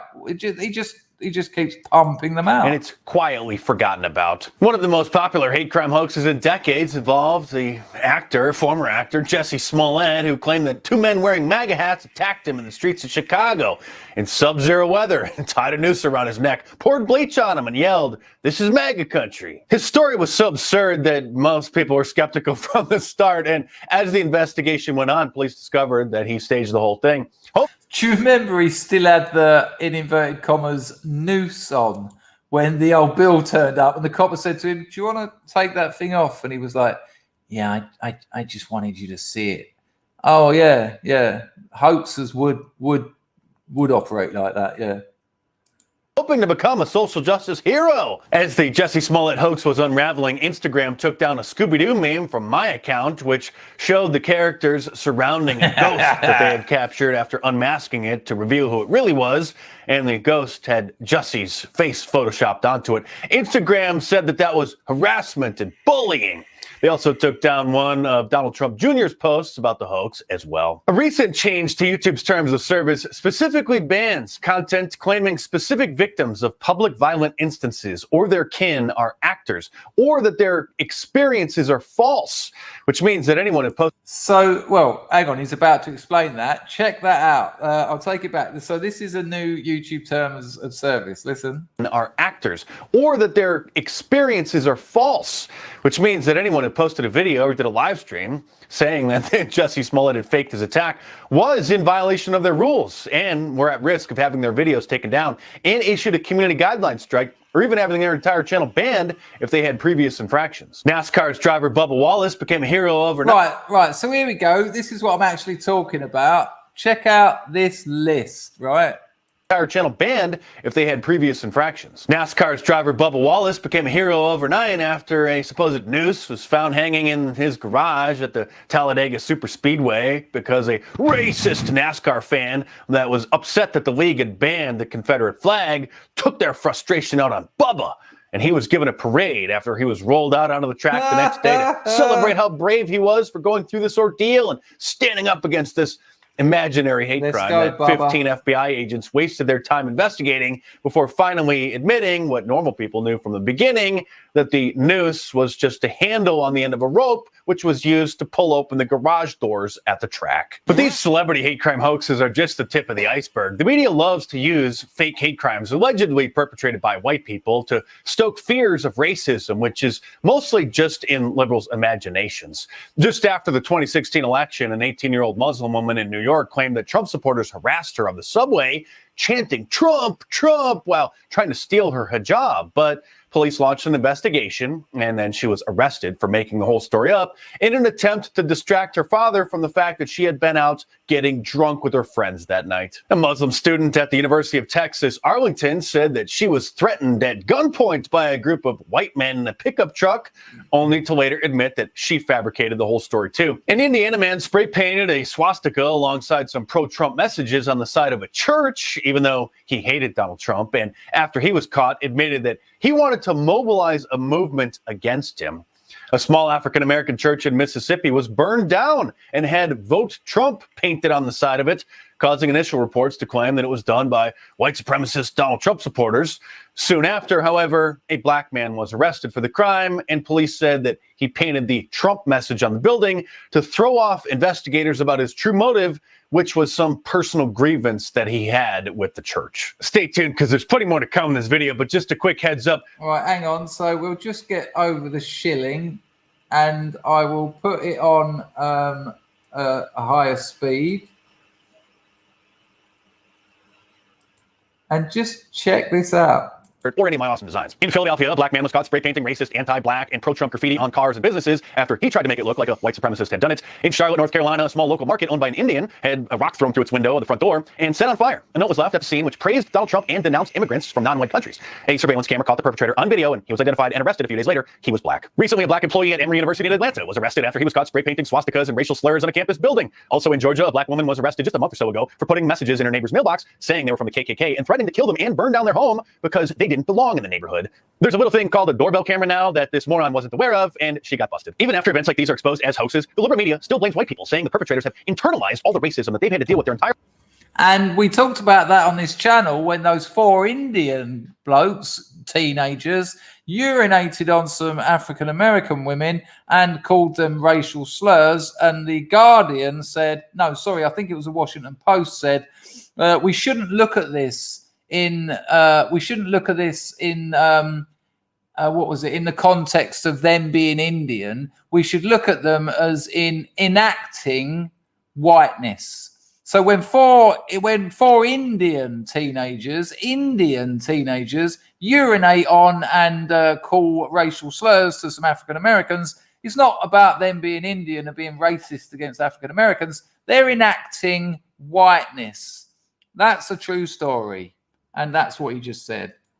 Their lives, and they started hating themselves. People even posted on social media about non-existent hate crimes right after the 2016 election that were just totally made up, claiming that they or someone they knew were victims of Trump supporters who were randomly walking around attacking Muslims or blacks. The saturation of fake white supremacist incidents spread through social media and caused a panic, as usual. Hate crime hoaxes are a specialty in LGBT communities and have been used to further their... So I'll move it on a bit. Hang on. Right. So now he's going on about the LGBT The incident was used as leverage by this person to help pass a local ordinance that... There's still 7 minutes of this video, right? And I can just keep moving it on. There's another one. A lesbian couple in Colorado were charged with criminal mischief and filing false police reports after they... And then I can move it on, and wherever you go, there's another one. Show that they're not intimidated by hate. A surveillance camera caught the lesbian on video. And then you can move it on a bit, and there's another one. On it, and he too admitted that he wrote it on the cake himself after he bought it. There's so many more of these LGBT hoaxes that they could fill an entire... It's just madness. I mean, this is such a problem. Candace Owens, who's a black woman, as we saw, doesn't put it in a top 100 problems for African Americans, and yet apparently it's all we hear from the commies that it's the biggest threat in America, the fastest growing. Well, it may well be the fastest growing, but as I said previously, a seedling will double in size in a day, whereas an oak tree won't double in size in a day. But an oak tree is significantly bigger in size than a seedling. Don't worry, people. This show will start in a moment. Hello, Alan. Nice one for that. Machano Capricitato. Lovely. Hope you're all right. And it's just madness. They just go on and on and on and on. And don't worry, there'll be more. Right. Before we start the show, thanks for the donation, Alan. This is today's toxic masculinity. Toxic masculinity. Now, I know Joe Rogan isn't everyone's cup of tea. I know that. But this is quite interesting. At 52 years of age, Joe Rogan has got one of the best kicks in MMA, right? No shit. He can kick harder than a Muay Thai champion. And the Muay Thai champion actually wanted tips from Joe Rogan about this kick. After this clip, I've got another Joe Rogan kicking clip where he teaches George St. Pierre, one of the finest MMA fighters the sport has ever known. You know, many times champion. He is blown away. So this is today's toxic masculinity. It's Joe Rogan, and you know, I call out the stay highs, but I've got to hand it to the bloke. He has got better kicks than a Muay Thai champion and George St. Pierre, GSP. So let's have a look at a bit, only a little bit, of a couple of those videos. It's quite something. Rogan's kicks are devastating. He's 52 in this first one. Fuck me. Have you got audio, please? Moslab says, hardest kick ever measured. Yeah, I wouldn't be surprised. Thank you, ST911. We will be starting soon. That's right. Gaffney reckons, Yuga reckons he could take on Rogan. It's just ridiculous. Thank you, Loki. I mean, just look at that kick. Fuck me. This is from the channel Mind Smash, but we'll move over the ident. Joe Schilling, a kickboxer and Muay Thai fighter decorated with many championship awards. How does this 52-year-old man generate this much force? More force than... So there you go. Rogan's hitting 130 on that measurer. I don't know what that is. Maybe PSI. Who knows? If someone in the chat can tell me. The Muay Thai world champion, 116. That is a significant difference. We'll watch a couple more of Rogan's kicks because they're incredible. And Mind Smash is a good bloke. If you're into your fighting sports, you probably already know Mind Smash. But if you don't, it's actually a good channel. Fact than a world champion tier striker. Is it because he's jacked up on stem cells? Right, so that's the first bit of that, and that we'll now move on to the other kick, which is where he's teaching George St. Pierre. It's and I mean it when I say it. People in the chat who follow MMA will tell you JSP is one of the best fighters the sport has ever known, and he gets Joe Rogan, comedian, stay high, podcast host, to teach him. I mean, this isn't early days of JSP. This isn't when he was moving up the ranks. He'd already won world championships at this point. It's absurd. Well, it was quite early days. I mean, I won't take that away from him. But he's far from a teenager. You can tell the date because Rogan's got a head of hair. But nonetheless, it's still quite something. Hang on, we don't need the ident. Yes. You got straight. Here we go. Sure. Straight. So it's a straight line. So that's George St. Pierre, obviously, and Rogan demonstrated a spinning sidekick. And to see that bag, those bags are fucking heavy. For that thing to move like that, if you caught that in your gut, any of us would probably just be on the floor, winded for, well, you'd be out of the game. If it was a clean hit, you're done. Do you mind if I check, man, and if I get you and I... Yeah. Look, JSP wants to video it for technique. Because I'm going to learn. Like, it's the best. Zen says it's measured in pounds per pressure. You mean pounds per square inch, yeah? PSI. Pounds per pressure doesn't really mean anything, but I'm guessing that's just a typo. But good Lord. Look, he wants to video it. That's where you see someone who does it the best, and learn from it. It's hard to do it right now because this floor is so slippery. I wish I had a towel. Do we have a towel in?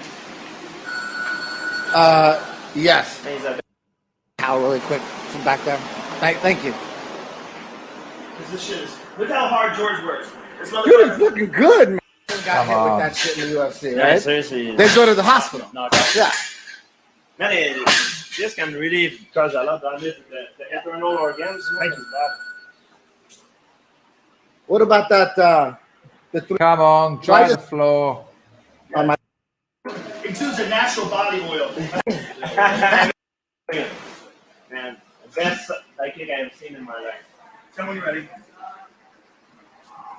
He's learning from Joe Rogan. Whoa! Now, notice how everything goes in a straight line. Yeah. What you're doing wrong is your knee is low. In a minute, you'll see JSP do it, and you'll see the difference. It's nowhere near as strong. The technique's nowhere near as good. Incredible. And as you're kicking, you're going up. Okay. And in the going up, you lose a lot of the energy. You don't want to go up. You want to go straight. Straight line. I mean, look, put your gut on the end of this kick. Straight line. Shit. Straight. Straight line. Always straight.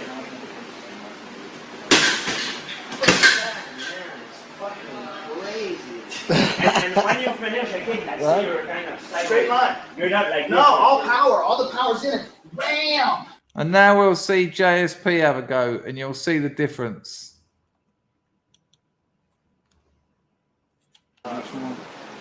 Let's see what George got. And trust me, one of the best MMA fighters ever. Kicking competition. He's a reigning champion.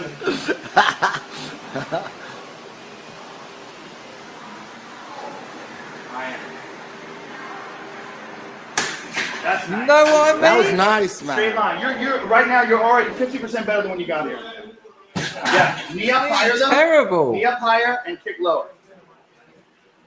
Yes. Remember, you don't want to even hit it. And that was today's toxic masculinity section. Now, I will say, and I think it's only fair to say, JSP would probably not risk that in a fight. It's not his technique. It's not his style of fighting. A spinning body kick kind of makes you vulnerable. If you fuck it up, you're in all sorts of trouble. So there is that there. However, I still think props to Joe Rogan for actually having somewhat of an incredible couple of kicks. Right, the show's going to start very shortly. This is what's going on. This is Storm Barra, and this is the first bits from Cork in Ireland. So this is what's happening over your neck of the woods, people. In the UK and Ireland, you've got Storm Barra to deal with. Let me know you've got audio. Let me know in the chat if any of you are actually experiencing anything to do with Storm Barra as we speak or have done today.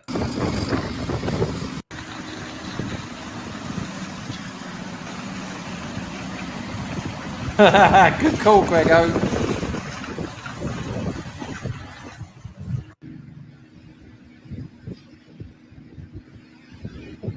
Thank you, Pax Max.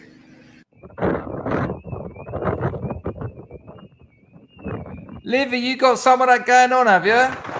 Fion's got it. Okay, plenty of you have. Yeah, it's been nasty out.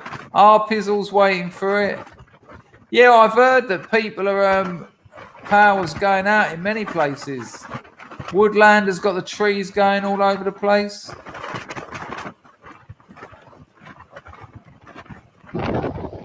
North Wales, look at that, look at that. I've been at the beach when those waves have been coming over, and I absolutely love it. I absolutely love it. I think Freud, in his books, 2 books, he talks about it. The Future of an Illusion, and I think Society and its Discontents. Don't quote me on the second one, but definitely in The Future of an Illusion, Freud talks about the oceanic feeling. And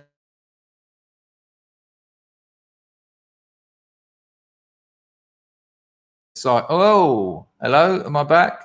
It gets a bit complicated if you don't know, the fundamentals of Freudian psychoanalysis. But the oceanic is sort of like a pre-ego period. When a baby's born, if you go with Lacan, French psychoanalyst Lacan and Freud et al., there's a phase called the mirror phase. And it's called the mirror phase because the classic example is when a child looks in the mirror. Now, a child doesn't have to look in the mirror to go through the mirror phase. It's just used as a descriptor. But when a child looks in a mirror, aged between 2 and 3, they suddenly realize that their someone, that they're not part of everything. They suddenly separate themselves from their world. So it's pre-ego, in as much as before the mirror phase, a child considers this vape, this computer, this bottle of water, them, all as one. Because they haven't developed an ego that has separated them from their environment. And Freud talks about the oceanic feeling being a remnant, sort of like a remains, of that pre-ego stage, where you look out at sea and it's got that sense of foreverness. It's got that sense of eternity. It's a marvelous thing, because if you've ever stood at a beach and given yourself some time just to look out at sea, there's that sense that it goes on forever, because you can't see the end of it. You know the horizon isn't the end of it. It really lovely. And when I was watching this earlier, I know I'm showing this for the Storm Barra, but when I watched this earlier, I really missed England. I really missed standing at those cold, bleak, nostalgic, that pain of returning home, of the pain of wanting to return home that nostalgia is. And if you're interested in that, go and check out Freud's oceanic feeling. It does really make sense. It's quite something. I mean, I know now loads of people in the chat are going to go, Freud was a nonce. Freud got it all wrong. And, for a bloke who wrote about 20 books, I don't think he got it all wrong. He got some things wrong, and he knew that, because, we are contradictory people. But nonetheless, let's have a little bit more of Storm Barra. I mean, I just find that incredible. I love that. I love that image. One in the chat, if you've ever stood by the sea like that, when those waves, and, obviously not when it's dangerously aggressive, but just when you get that incredible amount of mist of water just sort of breezed over you. It's such a lovely feeling.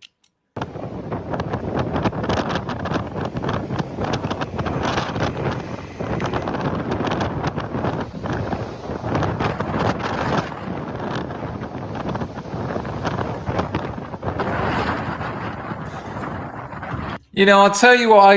Don't worry, people. The show will start shortly, but I get quite into watching. There's not a lot of them, but I've seen them all, probably about 50 times each. Those storms at sea. Have you ever seen those with the boats? And they've got like half a mile high fucking waves, and you hear the captain just cool as fuck go, "Here it comes," and you just see the boat go right down. And there's no horizon. It's just sea in front of them. And then they're like, I'm like, oh my days. How can you go out on those fucking boats in weather like that? Lord knows. And at the same time, I'd love to. What a feeling. Because those waves at sea, they're not breaking. It's not like at the coast when it's not surf. They're just swells. But if you're on a boat, you're going up half a mile and then you're coming down again. Fuck that. Not quite sure if that's oceanic. It's just terrifying. But if you are getting any hassle from Storm Barra, look after yourselves, your families, and your pets as well. Because pets tune into this kind of stuff. They're not very good with changes in their environment.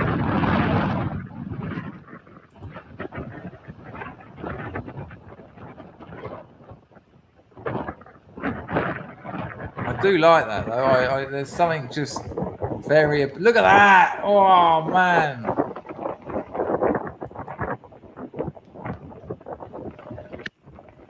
Anyway, there you go. That was a bit of Storm Barra.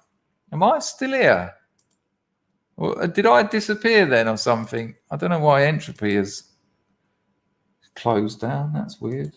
Anyway, that's Storm Barra. Right, people, give me a couple of seconds just to sort this out. I've got something I want to show you. This is mind blowing. This next clip is absolutely mind blowing. So we were talking earlier. About I was saying about heroin deaths, and it's always alcohol deaths and all that. And yes, Austria's gone mad. Germany's about to go mad. Australia's about to go mad. And we had a Canadian in earlier. Well, this is, I mean, it's not even surprising at this stage, but check this out.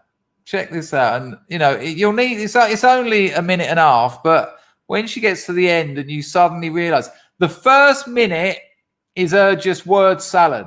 You know, I've talked about this hypnotizing lark. So she's just, look at the watch, tune out. And then when you're half asleep and you've decided to start thinking about what you're going to have for dinner, then she drops her bombshell, hoping that no one's listening. But I've warned you, so stay tuned and listen to what they're doing in Canada. And again, and we've talked about this ad nauseum, it's the transparency of it that blows my mind. Check it. An audio check would be nice. Check this out. From Memology 101. So we do have that framework. So prepare for the minute of nonsense, right? This is actually happening in Canada. Where schools, if they see that there are an increased number of children who are ill because of respiratory illness, respiratory illnesses, right? That's what she said. That isn't a particular one. That could be many. Or teachers or staff. They can work with Alberta Health Services. And in some ways, that is adding an additional layer of protection, because if individuals choose to not get tested for COVID but are home with an illness, they're now counted in the list as being part of that outbreak. Did she? I mean, I'm struggling to follow her, but I think I know what she just said. Let's see if she confirms that. And so it's less dependent on needing a test to be a part of identifying where there is an issue. We are, as I mentioned, working with education to determine if there are any adjustments that need to be made to this framework, but there are no other settings right now aside from continuing care and acute care. This is deliberate hypnotism, so you just tune out, but don't. I beg you not to. As locations where there's a significant risk of transmission and severe outcomes, if there should be an outbreak, in those settings, we are ensuring that follow-up takes place to mitigate and to manage outbreaks. However, in schools, again, we are taking the approach that an illness that fits that definition, respiratory illness, is treated the same way, whether it's someone who's diagnosed with COVID or not. If individuals choose to not get tested for COVID but are home with an illness, they're now counted in the list as being part of that outbreak. But why? Why would you do that? Why would you do any of that? The gall to actually say that, and she knew she had to say it. She knew that she had to say it, so she tick tock, and then right at the end there. So I will translate for you just in case you missed it. If you've got a cold, that's going on the list. That's a coof case. Any respiratory illness is going to be marked down as a coof case. Why would you need to do that? I wonder why. I wonder what purpose that would serve. Because, you know, call me stupid. Don't. But call me stupid, but that would seem to me to incorrectly or wrongly register the actual scale of the named problem, you know, and then your statistics are all wrong, and then people don't know what's happening, And then you can tell people, well, there's been an uptick of 90% of people with what? Strep throat, a cough, a sore throat. Fucking, and there you go, Will. And there you go. It's fucking, and to say it though, to say that was what all that mumbo jumbo was. I mean, I don't know about you, but I literally couldn't follow what she was talking about for the first minute. It was just what? These words that you're saying now don't relate to the ones you were saying at the beginning of the sentence. That's like schizophrenia. And then just right at the end there, so all respiratory illnesses will be part of the same. Yeah. What a surprise. Why is that? Oh, so that you can just keep getting it. Have another one. Have another one. They're only making $1,000 a second at the moment. They want more. They want more. Good Lord. Good Lord. We can't watch that one. 1 second, people. This one is another one from Memology. It's only 32 seconds. I've gone over 2 hours. It's 10 to 2 in the morning. The grift has been appalling for the last hour, but that's all right. It's all right. It's not all right. I'm gutted. I'm always gutted when the grift is appalling.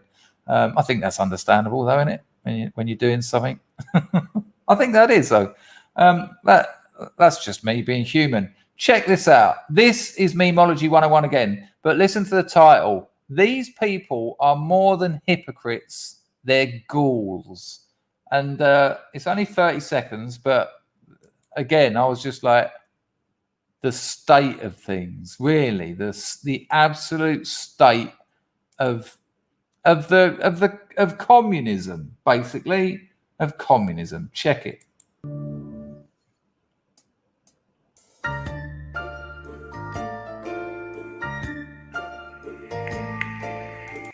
All right, I'll just pause that there. So the USA singers, tick.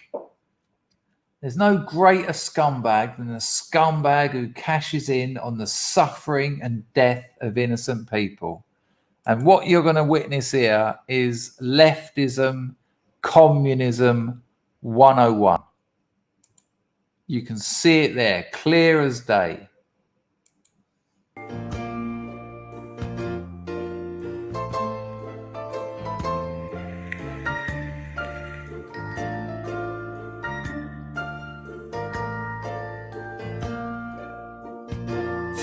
Fucking hell! Fucking hell! It's just mind blowing. These people, they're fucking awful. Hello, dual citizen. Something is wrong with you. Yeah, exactly that. Exactly that. It's just shocking. Thank you, Vincent Machano Caprucitato. It's mind blowing, and I'm not going to do it anymore. This is the last one, the last apology. I want to offer you an angle on the clips I show you. I want to offer you my input, something on what we talk about. But just lately, just the last, since the communists got in America, it's lunacy, it's madness. That's all you can say now. That's all that's left. They're communists and they're off their heads. And I want to be able to offer more. But you can go all around the houses, but all roads lead to fucking commie insanity. And it's not commie insanity that we haven't seen before. It's commie and insanity that we've seen plenty of times. It's the commie insanity that ends up with piles of bodies and the government putting posters up saying, don't eat your dead children. I mean, this stuff doesn't come out of nowhere. It's just madness. Good Lord. All right, people. Steady on. I want to thank Moslab and Rags for looking after the place. I want to thank everyone who donated. I want to thank all of you in the chat for getting super busy. It's incredible the amount of effort you lot are putting in and engaging with what's being said, engaging with what's being shown. If you like reading short stories, please do sign up to my Substack. Link in the description. I'll give you another stat. So my latest story got 1,890 views in the first 24 hours. The story, Whatever Happened to Hunting, which is in 2 parts and 10,000 words, which that's asking a lot of someone. Will you read 10,000 words? Has had 3,800 views in about what? When did I publish that one? 2 weeks ago? Nearly 4,000 views. I am so made up. And I have to say, without the scrubs who got my channel rolling, and it's mainly scrubs who leave comments, bless you all, because as someone who's a writer, having nearly 4,000 people read a story I wrote is bliss. Believe me, it's absolute bliss. And also, I can advertise my novel, okay, when it's finished on my Substack. So that is thank you so much for your help there. And also, the stories are fucking good. So link in the description. I'll never monetize it. Yeah, now I'm going to play a bit of music and put your comments on the screen. The show will start after that. You still got a bit of time to chuck a few quid in if you want to, but no worries if you don't. My girlfriend is here for the next God knows how long. She's had a bit of trouble up in the provinces, so I told her to come here. But I will be streaming twice a day because I said to her, you know, if you're going to come here on the week when I was meant to have a week on my own, I want to stream twice a day. So don't worry, people. I will be going nowhere. I'll see you tomorrow morning around 9:30, 10 o'clock UK time. It's 2 o'clock in the morning here. I've been working since 10 o'clock this morning. I am going to have 2 hours doing fuck all. It's been an absolute pleasure. See you later, people. Get on that Substack for me. Ta-da! Boom!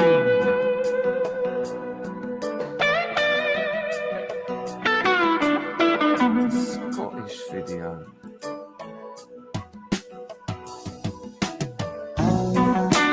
Sorry, Rags. I'll have a look and remind me tomorrow. I can't do them all, mate, but I will have a look and I'll get it on tomorrow.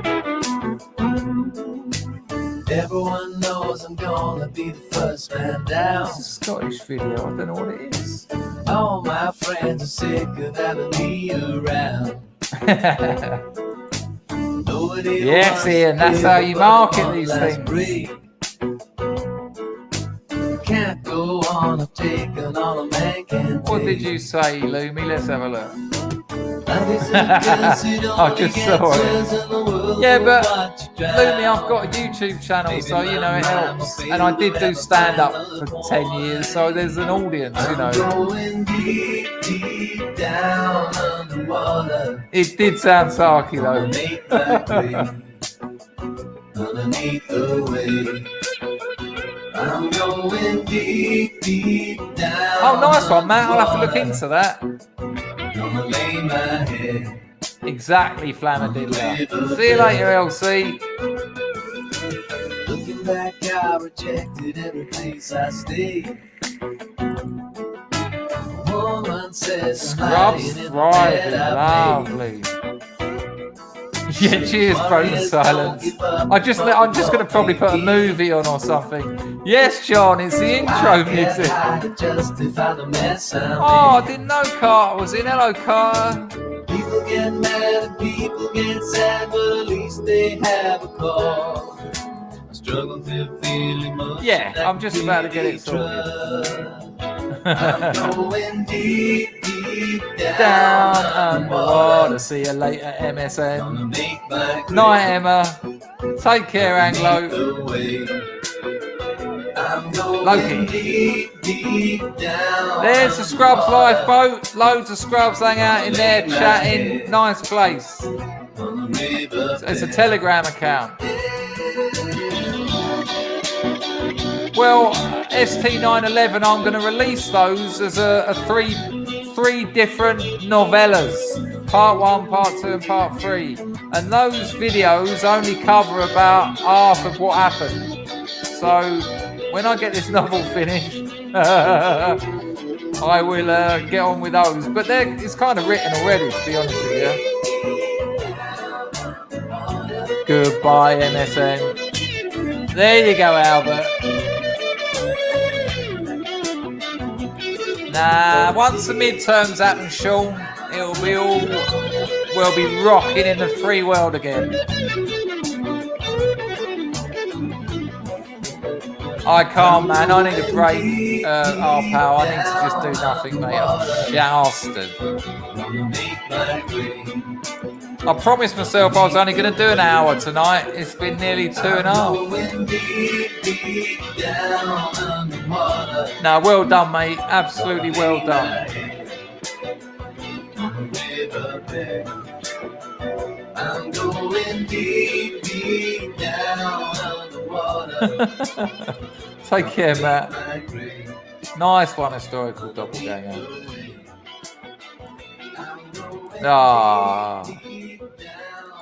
No, exactly. I made that mistake before, Brandon, and I can't be doing it again. I really can't. I need to just do nothing. And I'm half tempted to do some work because of what's happening with the business. But again, I fucked up before. I need to have a break. Rag, sorry about that Scottish thing. I'll have a look at it and I'll sort it out for tomorrow. Have I even got the energy to say ta-da? Ta-da!